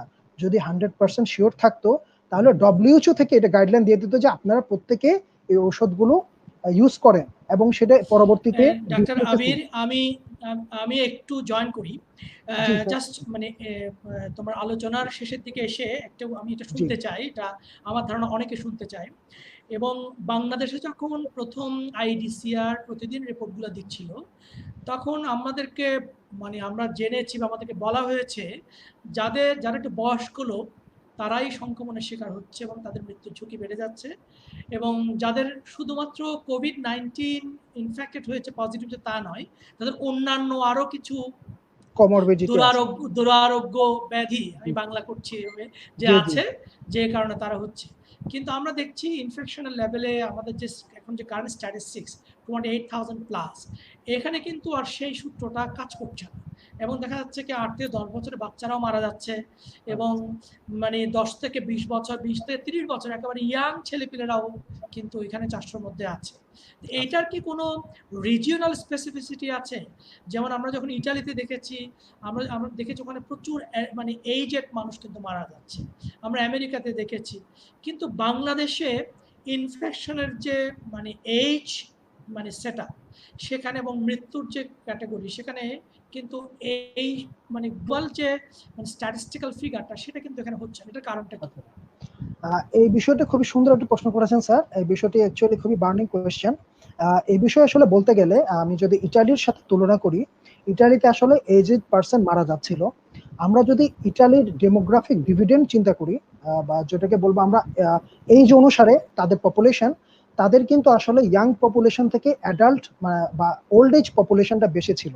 যে কারণে আপনি যদি চিন্তা করেন, যদি 100 জনের মধ্যে 60 জন হয় প্রবীণ, 40 জন হয় নবীন, তাহলে কিন্তু ওই প্রবীণ মানুষের আক্রান্তর সংখ্যাও বেশি হবে এবং তাদের মৃত্যু হারও বেশি থাকবে।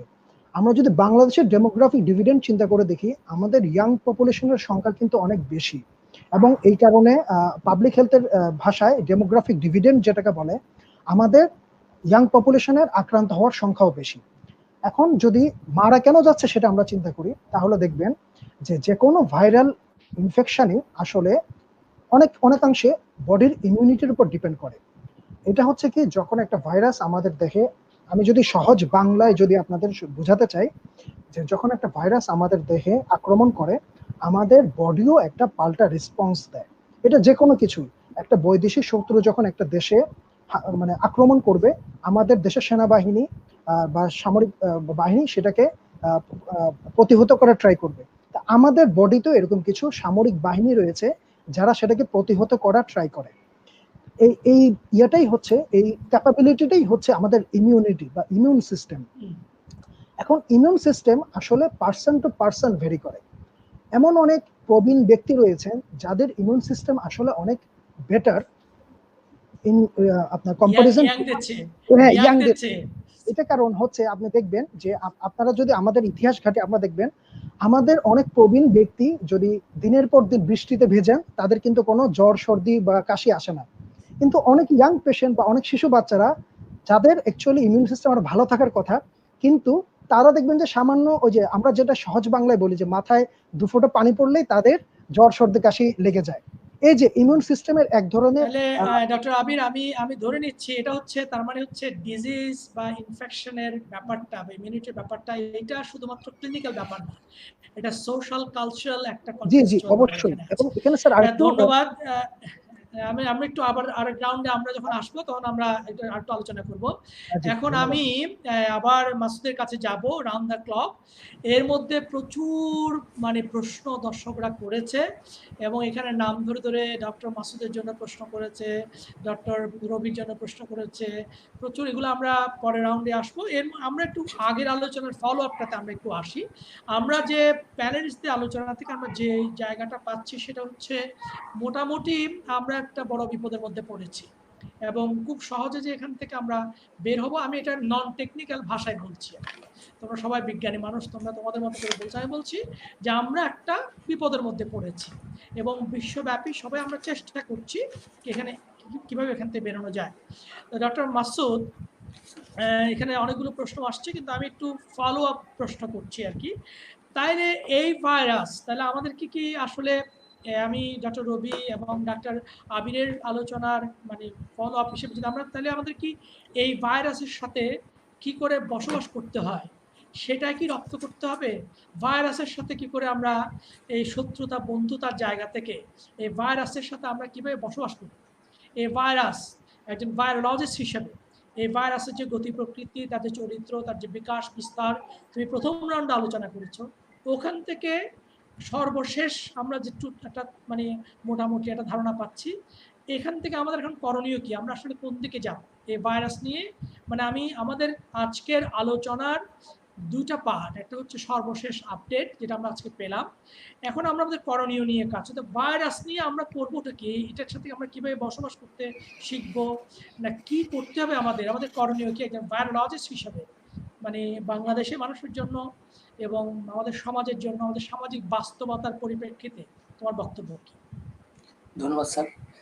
প্রথমেই আমি একটু করে ফলো আপ, যেহেতু আপনি বলছেন স্যার ফলো আপ দিতে, তো আমরা আসলে যেটা ওয়ার্ল্ড ওয়াইড যেটা চেষ্টা করছে আমাদের আসলে নতুন ডাক্তার সাকরান যেটা বলছেন যে আমাদের যে মেডিসিনগুলো আগে থেকে ছিল, একটা মেডিসিন তৈরি করতে অনেক দিন ধরে সময় লাগে, সেজন্য সেই দিক থেকে যেহেতু প্যান্ডেমিক সিচুয়েশন তৈরি হয়ে গেছে, সেজন্য যে সায়েন্টিস্টরা দেখছেন যে ড্রাগ রিপারপাসিং, আসলে এটা হচ্ছে আগে থেকে কিছু ড্রাগ ছিল, এই ড্রাগগুলো হচ্ছে নতুন করে কোনো ড্রাগ বানানো হয়নি এখনো আমার জানা মতে, এই ড্রাগগুলো জাস্ট রিপারপাসিং করা হচ্ছে। তার মানে হচ্ছে আগে কোনো ধরনের এই যে আপনার ডিজিজের জন্য অথবা কোনো রোগের জন্য আগে থেকে তৈরি ছিল, ওই তৈরিকৃত ড্রাগগুলো যেহেতু ক্লিনিক্যাল ট্রায়াল পার হয়ে মানব দেহের জন্য সেফ, এটা প্রুভ হয়ে আসছে, সেজন্য ওই ড্রাগগুলো আসলে আপনার কি রিপারপাসিং এর জন্য চেষ্টা করা হচ্ছে। তার মধ্যে যে রিপারপাসিং এর জন্য যেহেতু চেষ্টা করছে, সেজন্য আমরা আসলে দুটো ভ্যাকসিন সবচেয়ে বেশি আলোচিত হয়েছে, যে আমরা স্যার আপনি বলেছেন অলরেডি যে মডার্নার একটা ভ্যাকসিন, আর হচ্ছে যে অক্সফোর্ডের যে ভ্যাকসিনটা। আমি অক্সফোর্ডের ভ্যাকসিনটা নিয়ে একটু করে স্যার অ্যাড করতে চাই, যে পূর্ববর্তী আলোচনার সাথে, যে রবি স্যার অলরেডি বলে দিয়েছেন যে 6টা বানরের উপর টেস্ট করেছে, 6টা বানরের উপর টেস্ট করলেও তারা যে 6টা বানরের যে রিপোর্টটা পেয়েছে সেটা এরকমই, যে তারা যে নিচের লাংয়ের যে আপনার ফ্লুইড আছে, ওই ফ্লুইডের মধ্যে তারা ভাইরাসের লোডটা সিগনিফিকেন্টলি কমে গেছে। কিন্তু এবং হচ্ছে আরেকটা ইম্পর্টেন্ট জিনিস যে তারা পজিটিভ হিসেবে নিচ্ছে, সেটা হচ্ছে ইমিউন এনহ্যান্স যে ডিজিজ গুলা দেখার কথা, তারা ওই ধরনের ইমিউন এনহ্যান্স কোন ধরনের ডিজিজ তারা পর্যবেক্ষণ করেনি ওই আপনার ওই বানরগুলোর ক্ষেত্রে। কিন্তু এখানের মধ্যে ইম্পর্টেন্টলি একটা জিনিস তারা হচ্ছে পেয়েছে, সেটা হচ্ছে আপনার যখন নাকের নেজোফ্যারেঞ্জিয়াল সোয়াব থেকে যখন ভাইরাসটা চেক করা হয়, তখন দেখে যে তারা যে মাঙ্কি গুলাকে তারা যে আপনার এই ভ্যাকসিনেটেড করেছে এবং যেগুলোতে ভ্যাকসিনেটেড ছিল না, তো কন্ট্রোল গ্রুপ ছিল, এই দুটো গ্রুপের সাথে তেমন বেশি পার্থক্য তারা লক্ষ্য করে নাই। তার মানে হচ্ছে এই দাঁড়ালো যে ওই ভ্যাকসিনটা যেটা অক্সফোর্ডের যে CHADOX1 যেটাকে আমরা রবি স্যার বলেছেন, সেটা দেখা যাচ্ছে কি যদি আপনার ওই ভ্যাকসিনটা হয়, তাহলে দেখা যাচ্ছে যে লাং এর মধ্যে তারা নিউমোনিয়াকে ঠেকাই দিচ্ছে, নিউমোনিয়া হচ্ছে না, তারা লাং এর মধ্যে ভাইরাসটা সিগনিফিকেন্টলি ডিক্রিজ করতেছে। কিন্তু দেখা যায় কি আপনার যে নেজাল সোয়াবের ক্ষেত্রে নেজাল সোয়াবে ভাইরাসটা দিব্যি আপনার ওই ভাইরাসটা হচ্ছে আপনার comparable with the control group. তাহলে সেক্ষেত্রে দেখা যাচ্ছে কি দুটো ভাইরাসের দুটো চরিত্র দেখেন আপনি, একটা চরিত্র হচ্ছে সে লাং থেকে এলিমিনেটেড হয়ে গেছে কিন্তু আপনার আপার রেসপিরেটরি ট্র্যাকে, তার মানে হচ্ছে উপরের যে অংশ আছে, আমরা নেজোফ্যারেঞ্জিয়াল বলেন আপনার অরোফ্যারেঞ্জিয়াল বলেন, এই যে আপার রেসপিরেটরি ট্র্যাকের মধ্যে ভাইরাসের অবস্থান কিন্তু এখনো আছে। তাহলে এখনো আপনার ওই ভাইরাস এটা যেহেতু আপনার একটা ক্লিনিক্যাল ট্রায়াল আছে অলরেডি, হচ্ছে আপনার ফেজ 1 পার করে আমার মনে হয় যে ফেজ 2 ট্রায়াল অলরেডি তারা স্টেপ করছে এই ভাইরাসটা। এখন তারা চিন্তা করছে যেহেতু আপনার এটা হচ্ছে আপনার এই যে রেসাস যেহেতু বানানোর মধ্যে একটা পুরাতন প্রজাতির একটা বানানোর মধ্যে যেহেতু দিয়েছে, তারা চেষ্টা করছে যে হিউম্যানের মধ্যে কোন ধরনের রেসপন্স পাবে সেটা তারা এটা পজিটিভ ভাইব নিয়ে সামনের দিকে এগোচ্ছে। আর দ্বিতীয়ত যেটা মডার্নার সেটা সবচেয়ে একটা, তারা কিন্তু যে ক্লিনিক্যাল ট্রায়াল ফেজ 1 ক্লিনিক্যাল ট্রায়ালে তারা ডেটা কিন্তু আপনার প্রকাশ করেনি, যে পাবলিকলি প্রকাশ করেনি, কিন্তু তারা বলেছে তারা এফডিএ কে সাবমিট করেছে যে মডার্নার যে টেকনোলজি, তারা হচ্ছে যে এমআরএনএটাকে ইউজ করে তারা হচ্ছে সিনথেসিস করে তারা কিন্তু আপনার ওই যে ভ্যাকসিনটাকে ডেভেলপ করার জন্য ট্রাই করছে। তারা কিন্তু ইম্পর্টেন্টলি যে সাকারান যেটা বলছে একটা নির্দিষ্ট সময় লাগে, তারা কিন্তু এই মুহূর্তে তাদের কিন্তু 9টা আপনার অলরেডি ভ্যাকসিন তারা আপনার ইয়াতে আছে, তারা তাদের পাইপলাইনে 9টা ভ্যাকসিন তাদের আছে পাইপলাইনে, যেটা পরবর্তীতে হয়তো এগুলো হচ্ছে ট্রায়ালে যাবে তারা। তার মধ্যে সেজন্য আপনার আগে থেকে যেহেতু এই কোম্পানিগুলা আপনার ফোকাস ছিল যে ভ্যাকসিন ডেভেলপমেন্টের, সেই জন্য যেহেতু আপনার এই প্যান্ডেমিক সিচুয়েশনে তারা সাপোর্ট দিতে পারছে। এবং তারা যে ফেজ 1 ক্লিনিক্যাল ট্রায়ালে যে আমি নিউ ইয়র্ক টাইমসের যে রিপোর্ট থেকে পড়েছি, যেহেতু তারা পাবলিকলি কোনো আপনার ডেটা প্রকাশ করে নাই, সেখানে দেখা যায় যে 8 জন রোগীর মধ্যে তারা যে 3টা ডোজ ব্যবহার করেছিল, 3টা ডোজের মধ্যে যে সর্বনিম্ন যে 2টা ডোজ ছিল সেই ডোজেই দেখা যাচ্ছে যে তাদের যে আপনার তারা সফলতা পেয়েছে, যে সফল তারা বলা গেলে তারা সফল। এবং তারা এটাও ট্রাই করেছে ওখান থেকে যে পরিমাণ তারা অ্যান্টিবডি যে আপনার পেশেন্টদের রোগীর মধ্যে তৈরি হয়েছে, ওই পরিমাণ অ্যান্টিবডি আপনার একজন হচ্ছে যে করোনা পেশেন্ট যখন ভালো হয়ে গেছে তার অ্যান্টিবডি যতটুকু তৈরি হওয়ার কথা, ওই ধরনের অ্যান্টিবডি তারা তাদের ওই যে ভলান্টিয়ারদের মধ্যে ডিটেক্ট করতে সক্ষম হয়েছে। ইভেন কিছু ক্ষেত্রে তারা বলছে যে ওদের থেকেও বেশি অ্যান্টিবডি তারা পেয়েছে। এবং ওই অ্যান্টিবডি আবার তারা হচ্ছে আপনার ল্যাবরেটরি স্কেলে চেক করে দেখেছে যেগুলো হচ্ছে ভাইরাসের রেপ্লিকেশনকে বন্ধ করে দিতে সক্ষম। তাহলে এই ভ্যাকসিনটাকে নিয়ে হয়তো আমরা আশাবাদী হতে পারি, যদিও বা এখনো এটা তো যা আমরা আলোচনার মধ্যে যা মোটামুটি পাচ্ছি যে একটা ভ্যাকসিন আবিষ্কার হতে যে লং সময়টা যাবে, মানে হচ্ছে আমাদের ভাইরাসের সাথে মোটামুটি একটা যেহেতু আপনার যে কালচার ডেভেলপ করতে হবে। জি স্যার, যেহেতু আপনার প্রশ্নে আসছে স্যার, আমি যেহেতু আপনি দেখছেন একটা ভ্যাকসিন ডেভেলপমেন্টের জন্য অনেক একটা সময় দরকার আছে, অ্যাটলিস্ট এই ভ্যাকসিনটা আপনারা যদি ধরে নেন তর্কের খাতিরে যে মডার্না ভ্যাকসিনটা ফেজ 2, 3, 4 যতগুলো ট্রায়াল আছে সেগুলো যদি পাস করেও তারা বলছে এই বছরের শেষের দিকে অথবা হচ্ছে আগামী বছরের প্রথম দিক নাগাদ হয়তো তারা বাজারে আনতে পারবে। তাহলে আপনি চিন্তা করে দেখেন, যদি তারা 1 বিলিয়ন ডোজ যদি ওয়ার্ল্ডে তৈরি করতে পারে, সেই ক্ষেত্রে আমাদের মতো ডেভেলপিং কান্ট্রিগুলোতে যদি আস্তে আস্তে কতদিন সময় লাগতে পারে। সেজন্য আমাদের যদি এক্সাইটিংও হয়, যে প্রত্যেকটা রেজাল্ট যদি এক্সাইটিংও হয়, যদি আজকেও যদি এক্সাইটিং রেজাল্ট পাই, কিংবা আগামী 2 মাস পরে ফেজ 2 ট্রায়াল, আপনার ফেজ 4 ট্রায়ালও যদি আমরা আপনার উত্তরায় যায়, সেক্ষেত্রে যদি বিজ্ঞানীরা উত্তরায় যায়, সেক্ষেত্রে দেখবেন যে ওই ভ্যাকসিনটা আমাদের কাছে আসতে একটু সময় লাগবে। সেজন্য আমাদের ক্ষেত্রে আমাদের দেশের ক্ষেত্রে আমরা যেহেতু ডেভেলপিং কান্ট্রি বলেন, আমাদের দেশের মতো যে দেশগুলো আছে, অবশ্যই আমাদের দরকার যে যতটুকু আপনার এই যে বিজ্ঞানীদের মধ্যে WHO মধ্যে যে সামাজিক দূরত্ব, যেটা আপনার টার্ম স্যার আপনি পরিচিত করিয়েছেন, যে আমি পেপারে পড়েছি যে সামাজিক দূরত্ব না বলে আমরা যেটাকে শারীরিক দূরত্ব বলি, যে আপনার 3 ফিট থেকে 6 ফিটের মধ্যে যে দূরত্বটা, এই ধরনের জিনিসগুলো আমাদেরকে অবশ্যই মেনটেন করে চলতে হবে। আর যদি সময় পাই তাহলে আরো কিছু আমরা আরেক রাউন্ডে কিছু প্রশ্ন উত্তর আসবে। এই রাউন্ডটা হচ্ছে ফলো আপ রাউন্ড, একটু স্মল স্কেল করতে হবে। তো আমরা এখন ডক্টর রবির কাছে যাব। আমি ডক্টর রবির যে আলোচনাগুলো হয়েছে তার ফলো আপের পাশাপাশি আমি কয়েকটা জিনিস কিছু যোগ করে দেবো সাথে সেকেন্ড রাউন্ডে। এই যে আমরা একটা জিনিস দেখছি যে অ্যান্টিবডি, এই শব্দটা বারবার শুনছি, অ্যান্টিবডি, অ্যান্টিজেন, এই কথাগুলো শুনছি। পাশাপাশি আমি যতটুকু জানি যে প্লাজমা থেরাপি নিয়ে যে কাজ হচ্ছে বাংলাদেশে একটা সাকসেসফুল, এবং আমি এটা জানি যে এটা নিয়ে হয়তো পৃথিবীর অনেক দেশে অনেক ধরনের আলোচনা বা অনেক ধরনের কাজ হয়েছে, কিন্তু বাংলাদেশে প্রথম কোভিড-19-এর যে ট্রিটমেন্ট হিসাবে, সাকসেসফুল ট্রিটমেন্ট, একটা পোটেনশিয়াল একটা রেমেডি হিসাবে যে প্লাজমা থেরাপি হতে পারে, এই আলোচনাগুলো যারা বাংলাদেশে প্রথম এনেছে তার মধ্যে ডক্টর রবি হচ্ছে একজন, এবং চট্টগ্রাম বিশ্ববিদ্যালয়ের একজন ফ্যাকাল্টি মেম্বার। আমি ডক্টর রবিকে কংগ্রাচুলেট করি যে প্রথম যে প্রপোজিশনগুলো আসছিল বাংলাদেশে যে কীভাবে এটার হতে পারে, তার মধ্যে প্লাজমা থেরাপির কথা যারা বলেছে তাদের রবি একজন। আমি একটু সংক্ষেপে, এটা সেকেন্ড রাউন্ড আলোচনা, প্লাজমা থেরাপিটাও একটু শুনতে চাইবো।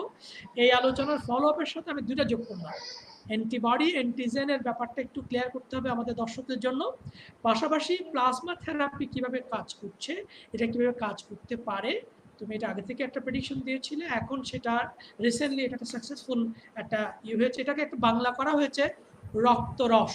আমি জানি না এটা শুদ্ধ বাংলা কিনা, তা আমি চাইবো যে বাংলা প্রতি সপ্তাহ যদি হয় সেটাও যদি, এটা তুমি যেহেতু কাজ করে তুমি তোমার কাছে শুনতে চাই। ডক্টর রবি। ধন্যবাদ স্যার। আমি আসলে ফলো আপের দিকে না বলে আমি ব্লাড প্লাজমা থেরাপি নিয়ে একটু বলতে চাচ্ছি। সেটা হলো, আপনি বলছেন অ্যান্টিজেন এবং অ্যান্টিবডি। ফর এক্সাম্পল, করোনা ভাইরাসের ক্ষেত্রে আমরা যে স্পাইকগুলো ভাইরাসের বাইরে যে স্পাইকগুলো আমরা দেখতে পাই, ওই স্পাইকগুলো যখন শরীরের সাথে মাসুদ বলেছে এর আগে এসিই রিসেপ্টর, একটা রিসেপ্টরের সাথে বাইন্ড করে আমাদের লাংয়ের রিসেপ্টরের সাথে বাইন্ড করে, রিসেপ্টরকে আমরা বলি যেই অ্যান্টিজেন যেটাকে বলছি সেটা হলো যে ভাইরাসের যে ফর এক্সাম্পল এস এম বা যেটা মাসুদ বলছে ওগুলোকে আমরা অ্যান্টিজেন যদি আমরা মনে করি, আর বা আমাদের শরীর থেকে যে অ্যান্টিবডি বা যে রোগ প্রতিরোধ ক্ষমতা ওটাকে বাধা দেয় বা ওটার সাথে নিউট্রালাইজ করার চেষ্টা করে, তো ওটাকে আমরা বলি অ্যান্টিবডি। তো এই অ্যান্টিবডিটা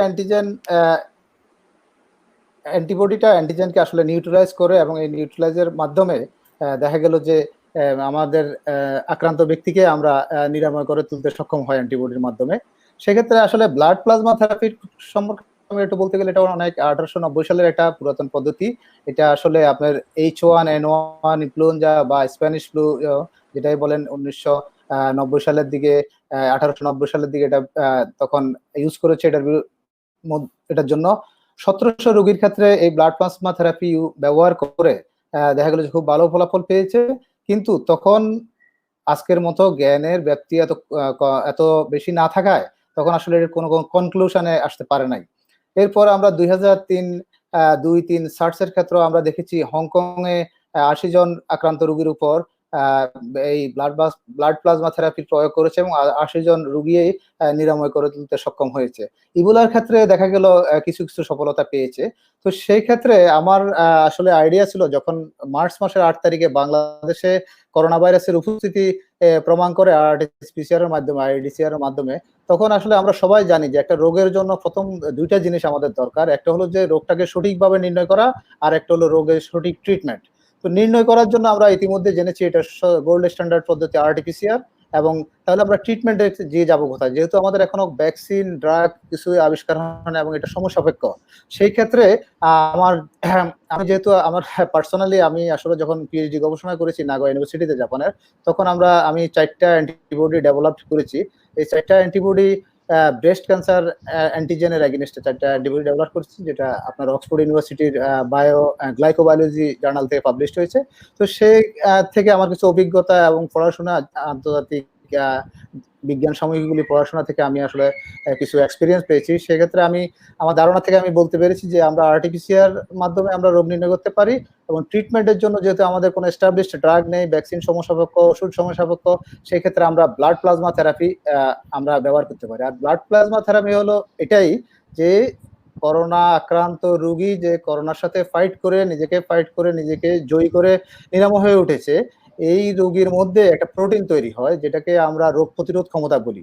এই রোগ প্রতিরোধ ক্ষমতা তার ব্লাডে থাকে। এখন ব্লাড প্লাজমা হলো এই ব্লাডটাকে আমরা নিয়ে ব্লাডের মধ্যে যে রেড ব্লাড সেল বা হোয়াইট ব্লাড সেল বা সংখ্যা আমরা বলি কণিকা, রক্ত কণিকাগুলো আমরা যদি আলাদা করি তাহলে আমরা ওই ব্লাডের মধ্যে শুধু রক্ত রসটাকে পাবো।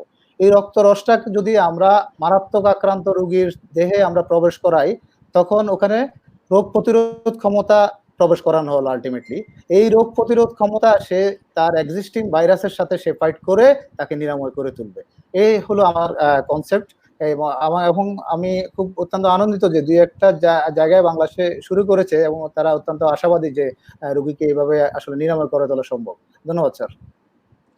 ধন্যবাদ রবিকে, এবং আমি আবারও রবিকে অভিনন্দন জানাচ্ছি, কারণ এই প্লাজমা থেরাপির কথাটা আলোচনা যখন বাংলাদেশ শুরু হয়, যারা প্রথমে এই কথাগুলো বলছিল তার মধ্যে তুমি একজন, এবং আমি মনে করছি যে এইটা বাংলাদেশে এই বিষয়টা অ্যাকনোলেজ হচ্ছে, বিভিন্ন পত্রপত্রিকায় লেখালেখি হচ্ছে, এবং আমি চট্টগ্রাম বিশ্ববিদ্যালয়ের একজন ফ্যাকাল্টি মেম্বার হিসেবে তোমাকে আমি অভিনন্দন জানাই।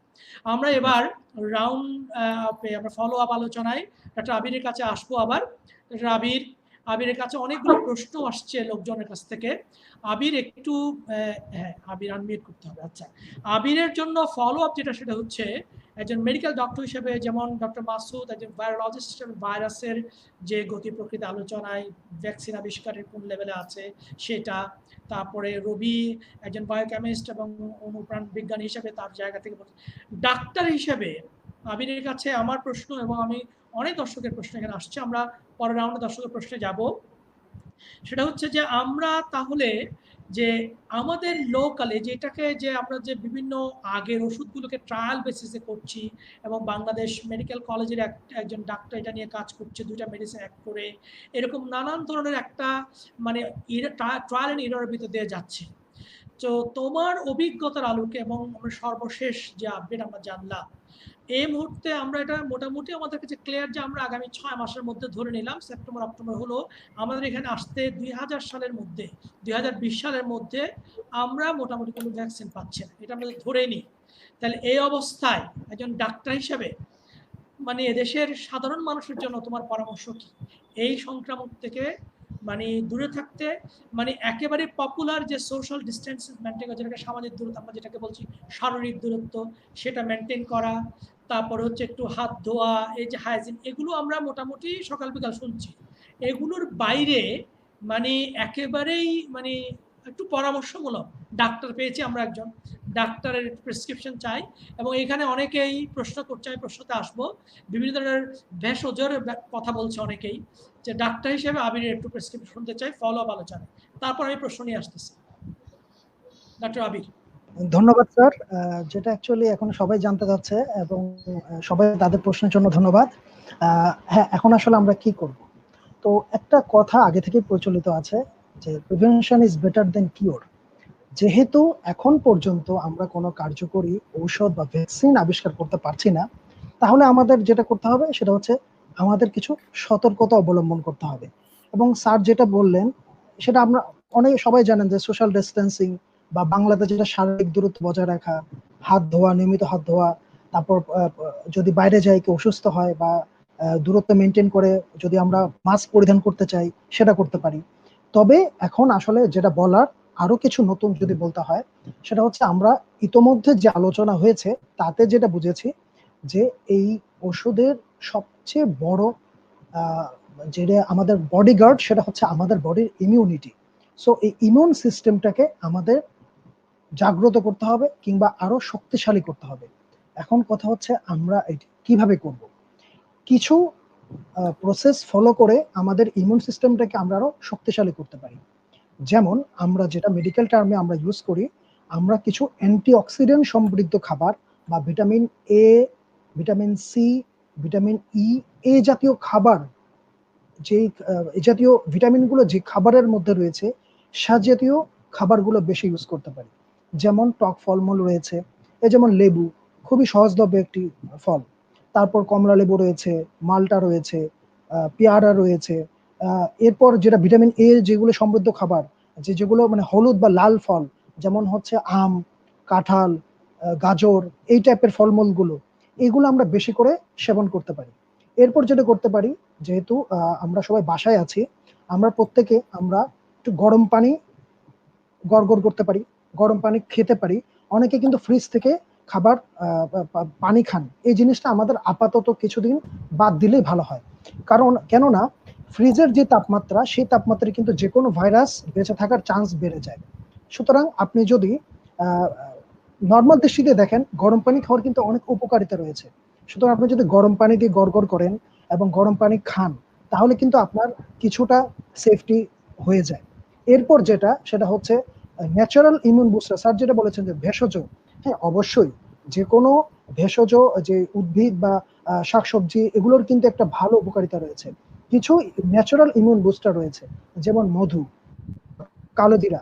আর এগুলো কিন্তু আসলে এগুলো নিয়ে কোনো মানে দ্ব্যর্থহীন ঘন্টা বলা যায় যে এগুলো আসলে মানুষকে ইমিউনিটি সিস্টেমে ডেভেলপ করতে সহায়তা করে।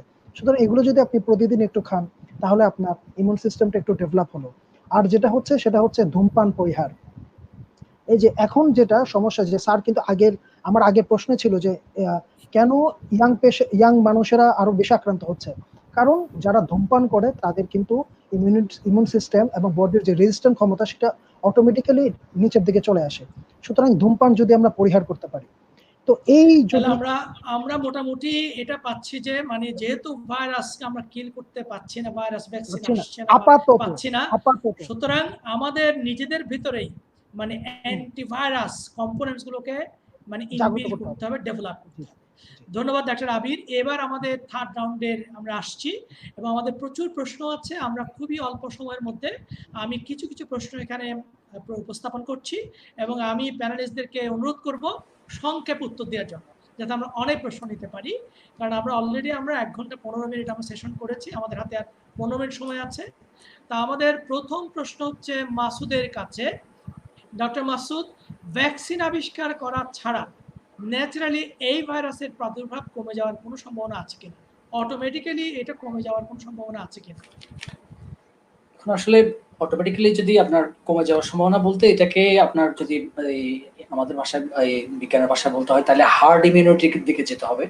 যে হার্ড ইমিউনিটি যেহেতু স্প্রেড হয়ে গেছে অলরেডি, এটা প্যান্ডেমিক সিচুয়েশন ক্রিয়েট করেছে, কিন্তু হার্ড ইমিউনিটি যদি হতে হয় তাহলে আপনার যারা বিজ্ঞানী আছে তারা বলছে অ্যাটলিস্ট 70% পিপলকে আপনার ইনফেক্টেড হয়ে তারপর হচ্ছে ভালো হতে হবে।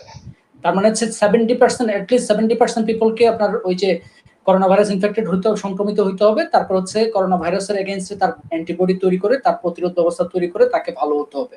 দেন হচ্ছে আপনার এই যে স্প্রেডটা কমা কিংবা আপনার এই জিনিসটা কমার সম্ভাবনা আছে যদি ন্যাচারালি হার্ড ইমিউনিটির দিকে যায় সেক্ষেত্রে। কিন্তু আপনার যেহেতু আপনার এখনো অত সংখ্যক পর্যন্ত এখনো আপনার হয়নি কিংবা হতে অনেক সময় লাগবে, সেজন্য হার্ড ইমিউনিটি ব্যাপারটা হচ্ছে আরো একটু ফার অ্যাওয়ে আর কি, আমাদের আরো একটু সময় লাগবে যদি ভ্যাকসিন আবিষ্কার না হয় কিংবা অ্যান্টিভাইরাল ড্রাগ না আসে। নিজেই এটা যে কমে যাবে সেটাও অনেক সুদূর করা হবে, সময় লাগবে। যদি ন্যাচারালি কমতে হয় সেক্ষেত্রে আরেকটা ব্যাপার আছে, যদি মিউটেশন, যেহেতু আরএনএ ভাইরাস সেটা যেহেতু মিউটেশন হয়, মিউটেশন হতে হতে হয়তো সে নিজে এক সময় গিয়ে শক্তি হারাতে পারে, কিন্তু তার মধ্যে আপনার সময় প্রয়োজন আছে মিউটেশন হওয়ার জন্য। সেজন্য আমাদের সময় দিতে হবে। পরবর্তী প্রশ্নে যাচ্ছি। এই প্রশ্নটা মাসুদ অথবা রবি যে কোনো কেউ দিতে পারে।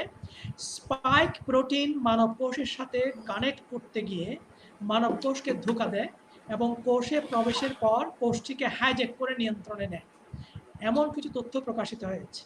এই বিষয়গুলো কি মানে সত্য কিনা, এটা কোনো ব্যাখ্যা আছে কিনা? স্যারকে আমি বলতে পারবো স্যার? স্যার আমি যেহেতু আসলে যে যিনি করেছেন ধন্যবাদ, ওনার হচ্ছে জানার জন্য একটা খুব ভালো প্রশ্ন। যেহেতু আমি প্রথম দিকেই বলেছি ভাইরাসের নিজস্ব রেপ্লিকেশন করার জন্য নিজে রেপ্লিকেট করতে পারে না, সে অবশ্যই হচ্ছে একটা হোস্ট কোষের মধ্যে থেকে তার মানে হচ্ছে ওখানেই রেপ্লিকেট করবে। তার মানে হচ্ছে তাকে হচ্ছে অবশ্যই স্পাইক প্রোটিন দিয়ে আপনার অ্যাটাচমেন্ট হওয়ার পরে, সে গ্রাহিত যুক্ত হওয়ার পরে সে যখন কোষের মধ্যে ঢুকে কোষের ওই যে সেলুলার যে মেকানিজম আছে সেগুলোকে হাইজ্যাক করেই তাকে হচ্ছে রেপ্লিকেশন করতে হবে। তো ঘটনাটা হচ্ছে এরকমই, বেশিরভাগ ভাইরাসের ক্ষেত্রে এটাই হয় যে সে যে ধরনের কোষে সে সংক্রমণ করুক না কেন, তার কোষের যে মেকানিজমটা আছে সেটাকে হাইজ্যাক করে সে রেপ্লিকেশনটা করে আর কি। রবি কিছু বলবে এই প্রশ্নে? হ্যাঁ, মাসুদের সাথে আমি একমত। এর সাথে আমি একটু সাপ্লিমেন্ট করতে চাচ্ছি। সেটা হলো এটাকে সায়েন্টিফিক একটা টার্ম আছে, সায়েন্স চলে আসে আসলে বারবার। সায়েন্টিফিক একটা টার্ম আছে অ্যান্টিবডি ডিপেন্ডেন্ট এনহ্যান্সমেন্ট। এটা হলো যে আপনার যদিও আপনার অ্যান্টিবডি তার সাথে বাইন্ড করবে, যদি সাফিসিয়েন্ট অ্যান্টিবডি না থাকে শরীরে, বাইন্ড করার পরেও কিন্তু তার অ্যান্টিবডিটা তার প্রতিটা স্পাইকের সাথে বাইন্ড করবে। যদি 2-1টা স্পাইকও খালি থাকে তখন সে কিন্তু শরীরের সাথে বাইন্ড করবে, শরীরের রিসেপ্টরের সাথে বাইন্ড করে শরীরে ঢুকে যাবে। এরপরে যে এপিসি সেল আছে, ওই এপিসি সেল যখন তাকে এনগাল্ফ করবে, তাকে মারতে যাবে, তখন সে ওই এপিসি সেলে ঢুকে নিজে আবার গ্রো করবে ভাইরাস। এটাকে বলে অ্যান্টিবডি ডিপেন্ডেন্ট এনহ্যান্সমেন্ট, যদি আপনার সাফিসিয়েন্ট অ্যান্টিবডি না থাকে। এটা আসলে আপনার ডেঙ্গু ভাইরাসের ক্ষেত্রে এই ধরনের কেস পাওয়া গেছে। আচ্ছা, ঠিক আছে, ধন্যবাদ। আমরা প্রশ্ন উত্তর যদি একটু সংক্ষেপে দিতে পারি তাহলে আমরা অনেক প্রশ্ন নিতে পারবো, কারণ দর্শকের প্রচুর প্রশ্ন এখানে আসছে। আবিরের কাছে যাই তাহলে প্রশ্ন একটা, এটা বাকি তোমরা মাসুদ ডক্টর রবি তোমরাও দিতে পারো। বিশ্ব দেখলেও আধুনিক চিকিৎসা বিজ্ঞান একটি ক্ষুদ্র অণুজীবের সাক্ষাতে কতটা নাকাল হয়ে গেল। এই ভাইরাস প্রতিরোধী ব্যবস্থা বা ঔষধ তৈরি করতে আমরা বা মানুষেরা আমরা তো রীতিমতো মানে পরাস্ত হচ্ছে কিনা, এটা একটা। এবং আধুনিক চিকিৎসা বিজ্ঞানের আধিপত্য যে ছিল, যে আমরা যে গর্ব করছি আমরা মানুষকে একেবারে মানে বাঁচিয়ে রাখবো এই ধরনের, সেটা তো এই জায়গায় যে সকল সনাতন অথচ প্রাকৃতিক অর্থাৎ ন্যাচারাল যে ট্রিটমেন্ট, যেটাকে আমরা অনেক সময় এথনো মেডিসিন বলে থাকি, এই ধরনের কোনো জায়গায় কি এটার কোনো মানে সমাধান আছে কিনা? আবির। খুবই সুন্দর প্রশ্ন, এবং অ্যাকচুয়ালি সেটা হচ্ছে যিনি প্রশ্ন করেছেন তাকে ধন্যবাদ। এখানে বিষয়টা হচ্ছে যে কোনো ন্যাচারাল প্রসেস বলে যেটাকে বলি, মানুষ সবসময় কিন্তু সবকিছুকে প্রথমেই জয় করেনি। প্রথমে তার বাধা বিপত্তি এসেছে, এরপর মানুষ সেটাকে আস্তে আস্তে সংগ্রাম করে সেটাকে জয় করেছে। আমরা যদি আমাদের স্বাধীনতা যুদ্ধ দেখি, আমরা একটা পর্যায়ে অপ্রেস ছিলাম, আমরা যুদ্ধ করেছি এবং স্বাধীনতা পেয়েছি। ঠিক এমনি প্রকৃতির সাথে আমাদের যেই সংঘাত, প্রকৃতির সাথে নয়, যে প্রকৃতির যে বিরূপ পরিস্থিতির সাথে আমাদের যে সংঘাত, সেটা কিন্তু মানে কালের বিবর্তন ধরে চলে আসছে। আমরা যদি চিন্তা করি যে 100 বছর আগে ডায়রিয়াতে কিন্তু গ্রামের পর গ্রাম উজাড় হয়ে যেত, কলেরাতে কিন্তু গ্রামের পর গ্রাম উজাড় হয়ে যেত। তখন কিন্তু আমরা এরকম নৈরাশ্যবাদী আচরণ করিনি, আমরা গবেষণা করেছি, আমরা লেখাপড়া করেছি, আমরা মেডিকেল সায়েন্সকে প্রাধান্য দিয়েছি, যার ফলে কিন্তু আজকে দেখেন ডায়রিয়া বা এগুলো নিয়ে আমরা আসলে খুব একটা মাথা ঘামাই না। ডায়রিয়া হলে আমরা জানি যে ওরসালাইন খেতে হয়, খুবই সিম্পল প্রসিডিওর, খুবই সিম্পল মেডিকেশন। এই মেডিকেশনে কিন্তু আজকে মানে ঘর থেকেই বলতে গেলে চিন্তা চলে গেছে। তো হয়তো বা হ্যাঁ, এটা একটা মানুষের এই অগ্রযাত্রার পথে একটা অবস্টাকেল হয়ে গেল বা একটা হোঁচট খেলো, তার মানে কিন্তু আমরা যে খুব ফ্রাস্ট্রেটেড হয়ে যাব তা না। হ্যাঁ, আমরা যারা আমাদের মধ্যে থেকে চলে গেছেন তাদের আত্মার মাগফিরাত কামনা করছি বা তাদের প্রতি আমাদের সমবেদনা আছে, কিন্তু আমরা অবশ্যই আমাদের এই যে সংগ্রাম সেটা চালিয়ে যাব। এবং অবশ্যই দেখবেন যে ইনশাআল্লাহ যে ভ্যাকসিন ড্রাগ কার্যকর সেই এটা আবিষ্কৃত হবে এবং মানুষ কিন্তু আস্তে ধীরে এটাকে ওভারকাম করতে পারবে ইনশাআল্লাহ। তোমরা কিছু বলবে এই প্রশ্নে? রবি, মাসুদ? না, যথার্থই বলেছেন আবির সাহেব, উনি বলেছেন আসলে এর আগে আমরা পূর্বে দেখেছি অনেক ড্রাগ আবিষ্কার করা আসলে অনেক সময় সাপেক্ষ, কিন্তু বর্তমান প্রেক্ষাপটে আমাদের সায়েন্সের ডেভেলপমেন্ট হওয়াতে দেখা গেল এই আমরা 2-4-5 মাসের ভিতরে আমরা এগুলো আসলে এনিম্যাল ট্রায়াল এবং হিউম্যানের বিভিন্ন ফেজের ট্রায়াল দিকে নিয়ে দেখছি, আমরা ট্রায়াল করছে, কিন্তু দেখা গেল অচিরে হয়তো 2-4-5 মাসের মধ্যে আসলে আমরা এটা ডেভেলপ করতে পারবো। তাহলে কোথায় 10 বছর 15 বছর, কোথায় 8 মাস 10 মাস এর মধ্যে আমরা ট্রায়ালের আশা করছি। তাহলে অনেক ডেভেলপমেন্ট হয়েছে, আশা করি আরো ডেভেলপমেন্ট হবে। আচ্ছা, ধন্যবাদ। আমি আরেকটা প্রশ্ন তুলছি, এটা হচ্ছে কমন প্রশ্ন, তিনজনের জন্য, যে কেউ উত্তর দিতে পারে। এটি নির্দিষ্ট ভ্যাকসিনে সারা বিশ্বব্যাপী ভাইরাসের প্রাদুর্ভাব কি প্রকৃতই নির্মূল করা সম্ভব? আর যদি তা করা না যায়, তবে আমাদের মতো তৃতীয় বিশ্বের দেশসমূহে কি একটি কার্যকরী ভ্যাকসিন তৈরি করার মতো সক্ষমতা আছে? ভ্যাকসিন তৈরির ব্যাপারটি এত সময় সাপেক্ষ কেন? এটা এই প্রশ্নের উত্তর আমরা পেয়েছি। তৃতীয় বিশ্বের দেশ হিসেবে আমাদের কি সেই সক্ষমতা আছে কিনা? কে উত্তর দেবে? যে কোনো একজন উত্তর। আমি বলতে চাই মনে হয়। হ্যাঁ, রবি বল। অ্যাকচুয়ালি এটা আসলে আমার পার্সোনাল একটা ক্ষোভের কারণ, কেন আমরা পারছি না বাংলাদেশে। আমাদের এত সায়েন্টিস্ট, দক্ষ সায়েন্টিস্ট যারা বিদেশে বিভিন্ন জায়গায় গিয়ে ইন্টারন্যাশনাল ভালো ভালো জার্নালগুলোতে পাবলিকেশন আছে, প্রত্যেকটা ইউনিভার্সিটির জার্নালে আমাদের মাসুদের আছে, আপনার আছে, আপনার ফিল্ডে আমাদের সবার আছে। তো আমার মনে হচ্ছে আমি নিজের কাছে খুব পীড়িতে ভুগি মেন্টালি, যে কেন আমরা পারছি না, আমাদের তো সবই আছে। তাহলে আসলে আমাদের একটা সমন্বিত উদ্যোগ দরকার। সব বিশ্ববিদ্যালয়ে কারা কারা আসলে প্রমিনেন্ট সায়েন্টিস্ট আছে তাদেরকে এটা সমন্বয় করে গভর্নমেন্ট থেকে, যে আমরা ভ্যাকসিন করার জন্য আসলে আমাদের কি কি দরকার, আপনারা কি না হলে আপনারা পারছেন না, কি কি সাপোর্ট দরকার আপনাদের, আমি সাপোর্ট দিব, কি কি কেমিক্যাল দরকার আমি কেমিক্যাল আনা দিব, আপনারা এই কাজে লেগে পড়েন, তাহলে মনে হয় সম্ভব। ধন্যবাদ। মাসুদ, আমি একটু করে বলতে চাই, সেজন্য হচ্ছে স্যার আমরা যেহেতু সবাই বিজ্ঞানীদের থেকে তাকিয়ে আছে এখন কি ধরনের ভ্যাকসিন তৈরি হচ্ছে, তাহলে ভ্যাকসিনটা একদিনে তো করা সম্ভব না স্যার। এমন না যে আমরা টাকা ইনভেস্ট করলাম, আজকে ইনভেস্ট করলাম, কালকে আমাদের ভ্যাকসিন চলে আসলো, ব্যাপারটা এরকম না। তাহলে বিজ্ঞানীরা যেহেতু আপনি খেয়াল করলেই দেখবেন যতগুলো ড্রাগ রিপারপাসিং হচ্ছে অথবা ভ্যাকসিন তৈরি হচ্ছে, এগুলোর পেছনে কিন্তু হয়তো আপনার কিছু ভাইরাসের জন্য আগে থেকে প্রস্তুত ছিল দেখে এই কাজগুলো সহজেই যে SARS-CoV-2 জন্য তারা সহজেই করতে পারছে। তাহলে এখানের মধ্যে আমাদের যে তৃতীয় বিশ্বের দেশগুলা, আমাদের দেশে যেটা আমার মনে হয় যে আমাদের বেসিক রিসার্চ যেটা আছে, তার মানে হচ্ছে বেসিক সায়েন্সের যে রিসার্চ আছে, যেখান থেকেই আপনি একটু আগে কিছুক্ষণ আগেই প্রশ্নটা করেছেন যে গতি প্রকৃতি কি ধরনের হবে, কেন এটা পরিবর্তন হচ্ছে। যেমন একটা সিকোয়েন্সের ব্যাপারে আপনি যদি সময় দেন স্যার একটু করে বলবো, যে আমাদের দেশে যে সিকোয়েন্স গুলো করা হয়েছে সেখানে দেখা যায় যে বেশিরভাগ হচ্ছে যে মিউটেশন গুলো হয়েছে সেই মিউটেশন গুলোর সাথে অন্যান্য দেশের মিউটেশন গুলো মিল আছে, কিন্তু নন স্ট্রাকচারাল প্রোটিনে গিয়ে দুটো মিউটেশনের মধ্যে আপনার পরিবর্তন হয়েছে। তার মানে হচ্ছে একটা দুটো মিউটেশন হয়েছে যেগুলো হচ্ছে বাংলাদেশের জন্য স্পেসিফিক, যে বাংলাদেশে এসে হয়েছে হয়তোবা।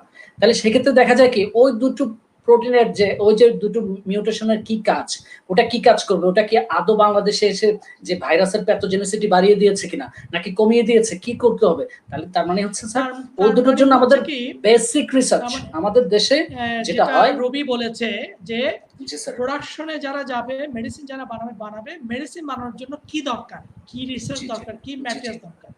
সুতরাং আমাদের সক্ষমতা আছে কিন্তু সমন্বয় জরুরি। এই হচ্ছে আমাদের ম্যান পাওয়ার আছে হয়তো, আমাদের সক্ষমতা আছে, আমাদের রিসোর্স পারসন আছে, কিন্তু আমাদের এটা একটা সমন্বয় করে এটার একটা কোঅর্ডিনেশন দরকার। আমরা একটু সংক্ষেপে যাচ্ছি, আমাদের হাতে 5 মিনিট সময় আছে। আর আরেকটা প্রশ্ন আছে, এটা আমার মনে হচ্ছে আবিরের কাছে যাবে, যে ফেসবুকে কিছু ওষুধ রেফার করা হচ্ছে, যেমন নাপা, স্কেবো, এজিড, এই ওষুধগুলোকে কোনো করোনা প্রতিরোধে কতটুকু কার্যকর? 1 মিনিটের মধ্যে আবিরকে বলতে হবে। ধন্যবাদ প্রশ্নটির জন্য। যে কোনো ভাইরাল ইনফেকশনে আসলে সিমটোমেটিক ট্রিটমেন্ট দেওয়া হয়। সিমটোমেটিক ট্রিটমেন্ট বলতে যেই উপসর্গ, সেই উপসর্গকে প্রতিরোধ করার জন্য যে ওষুধ। তো আমরা আগে বলেছি যে কোভিড-19-এ আপনার জ্বর আসবে, জ্বরের জন্য প্যারাসিটামল খুবই স্বীকৃত একটা ওষুধ। যেহেতু আমরা ভাইরাসকে কিল করতে পারছি না, তো আমরা এই জন্য উপসর্গগুলোকে যত সম্ভব কমিয়ে রাখার চেষ্টা করি।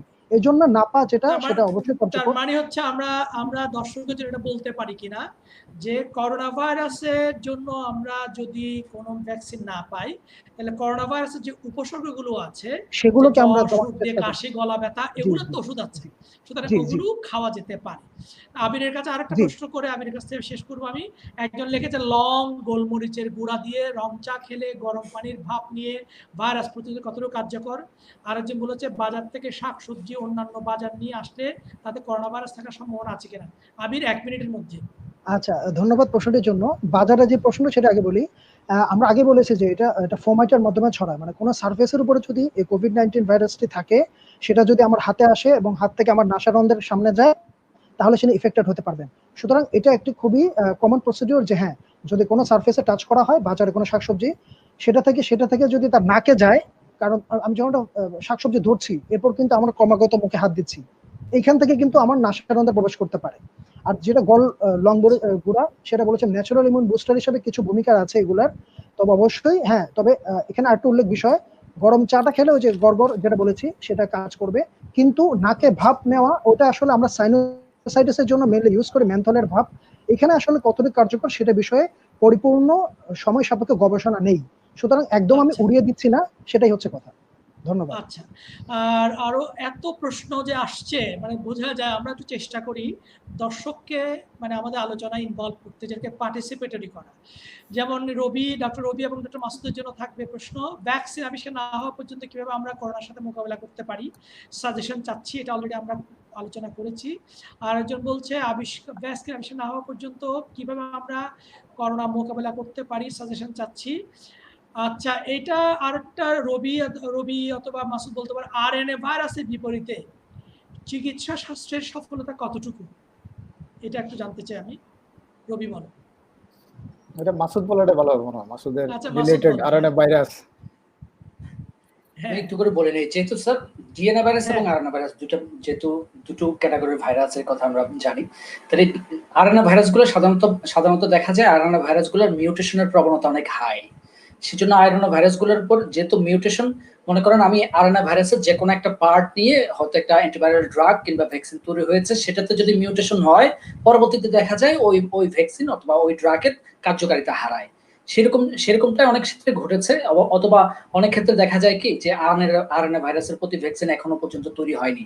যেমন আপনারা এইচআইভির কথা চিন্তা করলে দেখতে পারেন, অথবা ইনফ্লুয়েঞ্জা ভাইরাসের কথা চিন্তা করলে ভ্যাকসিন থাকলে অনেক সময় দেখা যায় কি পরবর্তীতে সেটা ইমিউন রেজিস্ট্যান্ট হয়েছে এবং হচ্ছে নতুন ধরনের স্ট্রেন, তার মানে হচ্ছে মিউটেটেড স্ট্রেন দিয়ে সেটা নতুন রিইনফেকশন করতে পারে আর কি।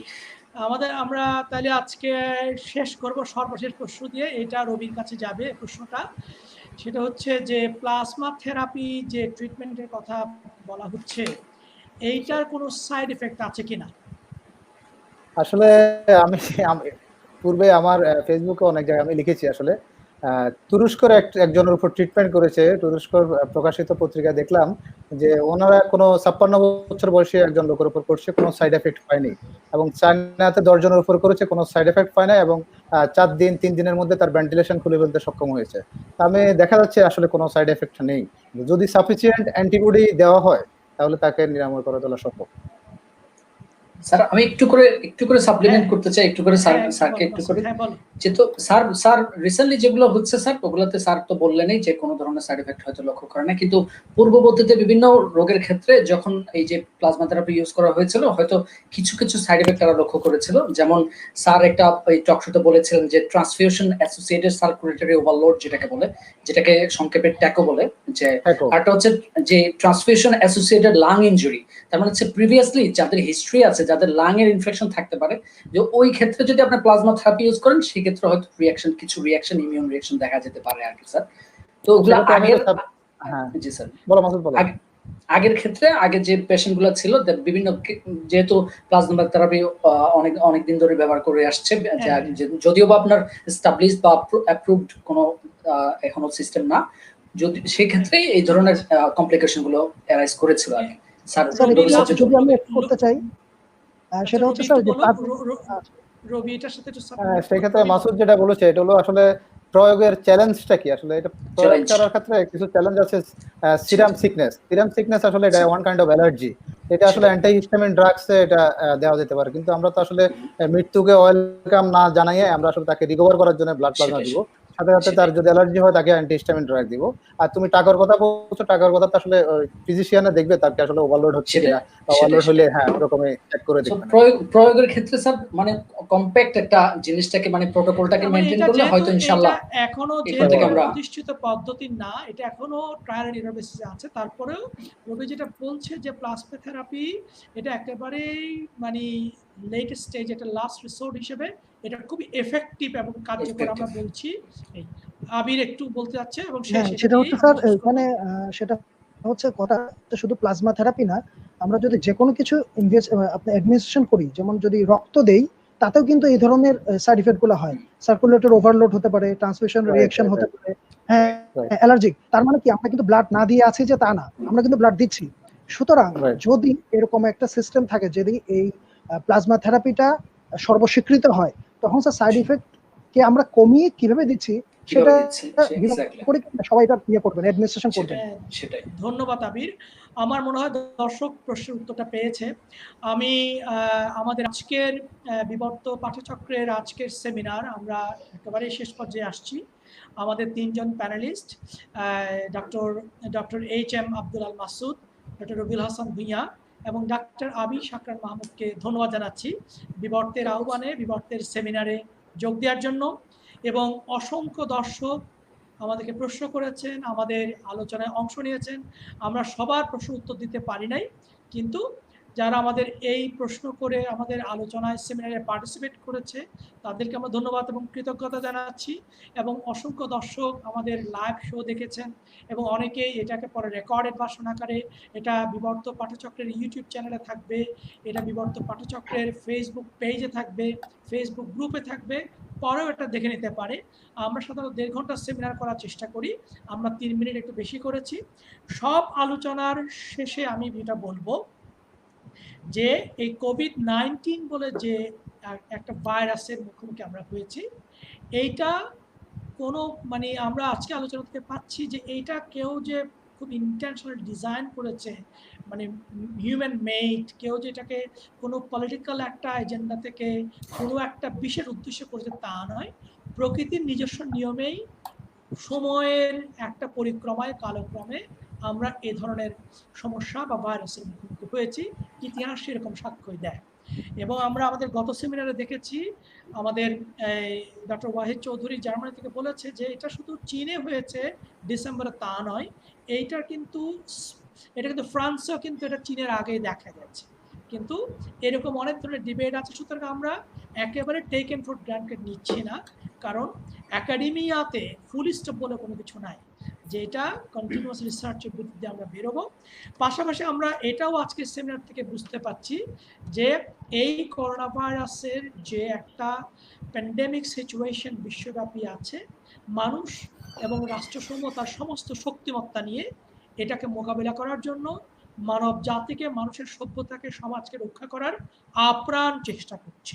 সমস্ত সক্ষমতা নিয়ে মেডিকেল সায়েন্সের, প্রযুক্তির, বিজ্ঞানের সমস্ত সক্ষমতার চেষ্টা করছে। এর আগেও এরকম সমস্যার মুখোমুখি মানুষ হয়েছে এবং চেষ্টার একটা পর্যায়ে আমরা এটার একটা সফলতা দেখেছি। সুতরাং এখনো ট্রায়াল অ্যান্ড এরর বেসিসে আছে। বাংলাদেশের ক্ষেত্রে যেটা জরুরি, আজকে আলোচনার ভেতর থেকে সামারি করলে যেটা দাঁড়ায় সেটা হচ্ছে, বাংলাদেশ এখন এমন একটা স্টেজে আছে, যেহেতু বাংলাদেশ একটা পপুলেশন ডেন্সিটি, ঘনবসতিপূর্ণ জায়গা, এখানে শারীরিক দূরত্ব মেনটেন করার যে একটা সামাজিক একটা ওরিয়েন্টেশন, সেটাও আমাদের সেরকম নাই। কারণ আমাদের সমাজের, আমাদের সামাজিকতা, আমাদের সামাজিক বন্ধন, এগুলো আমাদের সমাজের কিন্তু এক ধরনের গুণবাচক বিষয় হিসেবে আমরা জানি। যেমন সামনে ঈদ আসছে, একজন একজনের কোলাকুলি করবে, এটা কিন্তু শুধু ধর্ম না, এটা আমার সংস্কৃতি। সুতরাং এরকম একটা সমাজে যখন এই ফিজিক্যাল টাচ যখন একটা পটেনশিয়াল থ্রেট হিসাবে, একটা সম্ভাব্য একটা থ্রেট হিসেবে উঠে, সেরকম সমাজে এই ধরনের রোগের, ভাইরাসের সংক্রমণের কিন্তু সম্ভাবনা বেড়ে যায়। এরকম একটা পরিস্থিতিতে আমরা আজকের সেমিনার থেকে যেটা বুঝতে পারছি সেটা হচ্ছে যে আগামী 6 মাস বা আরও কিছুদিন সময় আমরা এই রোগ থেকে মুক্তির জন্য কোনো সুনির্দিষ্ট ডেফিনিট কোনো ভ্যাকসিন, মেডিসিন আমরা আসলে পাচ্ছি না। তাই আমাদেরকে এই করোনা ভাইরাসের সাথে বসবাস করে, তার সাথে মানে যুদ্ধ করে টিকে থাকার একটা পদ্ধতি আমাদেরকে আত্মস্থ করতে হবে। এবং সেটা অত্যন্ত খুবই সাধারণভাবে করা যায়। যে প্রেসক্রিপশন সবাই দিচ্ছে সেগুলোর পাশাপাশি বেশ করে হাত ধোয়া, স্যানিটাইজ করা, সুস্থ থাকা, পাশাপাশি ডক্টর আবির এবং ডক্টর রবি এবং মাসুদ যে এখানে কি সাজেশনগুলো দিচ্ছে, যে আমাদের যে অ্যান্টিবডি, আমাদের যে শরীরের যে রোগ প্রতিরোধ ক্ষমতা, সেটাকে বাড়িয়ে রোগকে প্রতিরোধ করার নিজে থেকে একটা সক্ষমতা তৈরি করা, সেটা যদি আমরা করতে পারি তাহলে আমরা ভালো থাকতে পারবো। সেটা যদি আমরা করতে পারি তাহলে আমাদের এই রোগের সাথে বসবাস করার সক্ষমতা তৈরি হবে। আমরা যদি সেটা নিজের রোগ প্রতিরোধ ক্ষমতা রক্ষা করতে পারি, তাহলে আমি আমার আত্মীয় পরিজনকে রক্ষা করতে পারবো, আমার সমাজকে রক্ষা করতে পারবো, আমার দেশকে রক্ষা করতে পারবো। আজকের সেমিনারে যোগ দেওয়ার জন্য, আমাদের সাথে থাকার জন্য সবাইকে অনেক অনেক ধন্যবাদ, কৃতজ্ঞতা। সবাইকে অগ্রিম ঈদ মোবারক।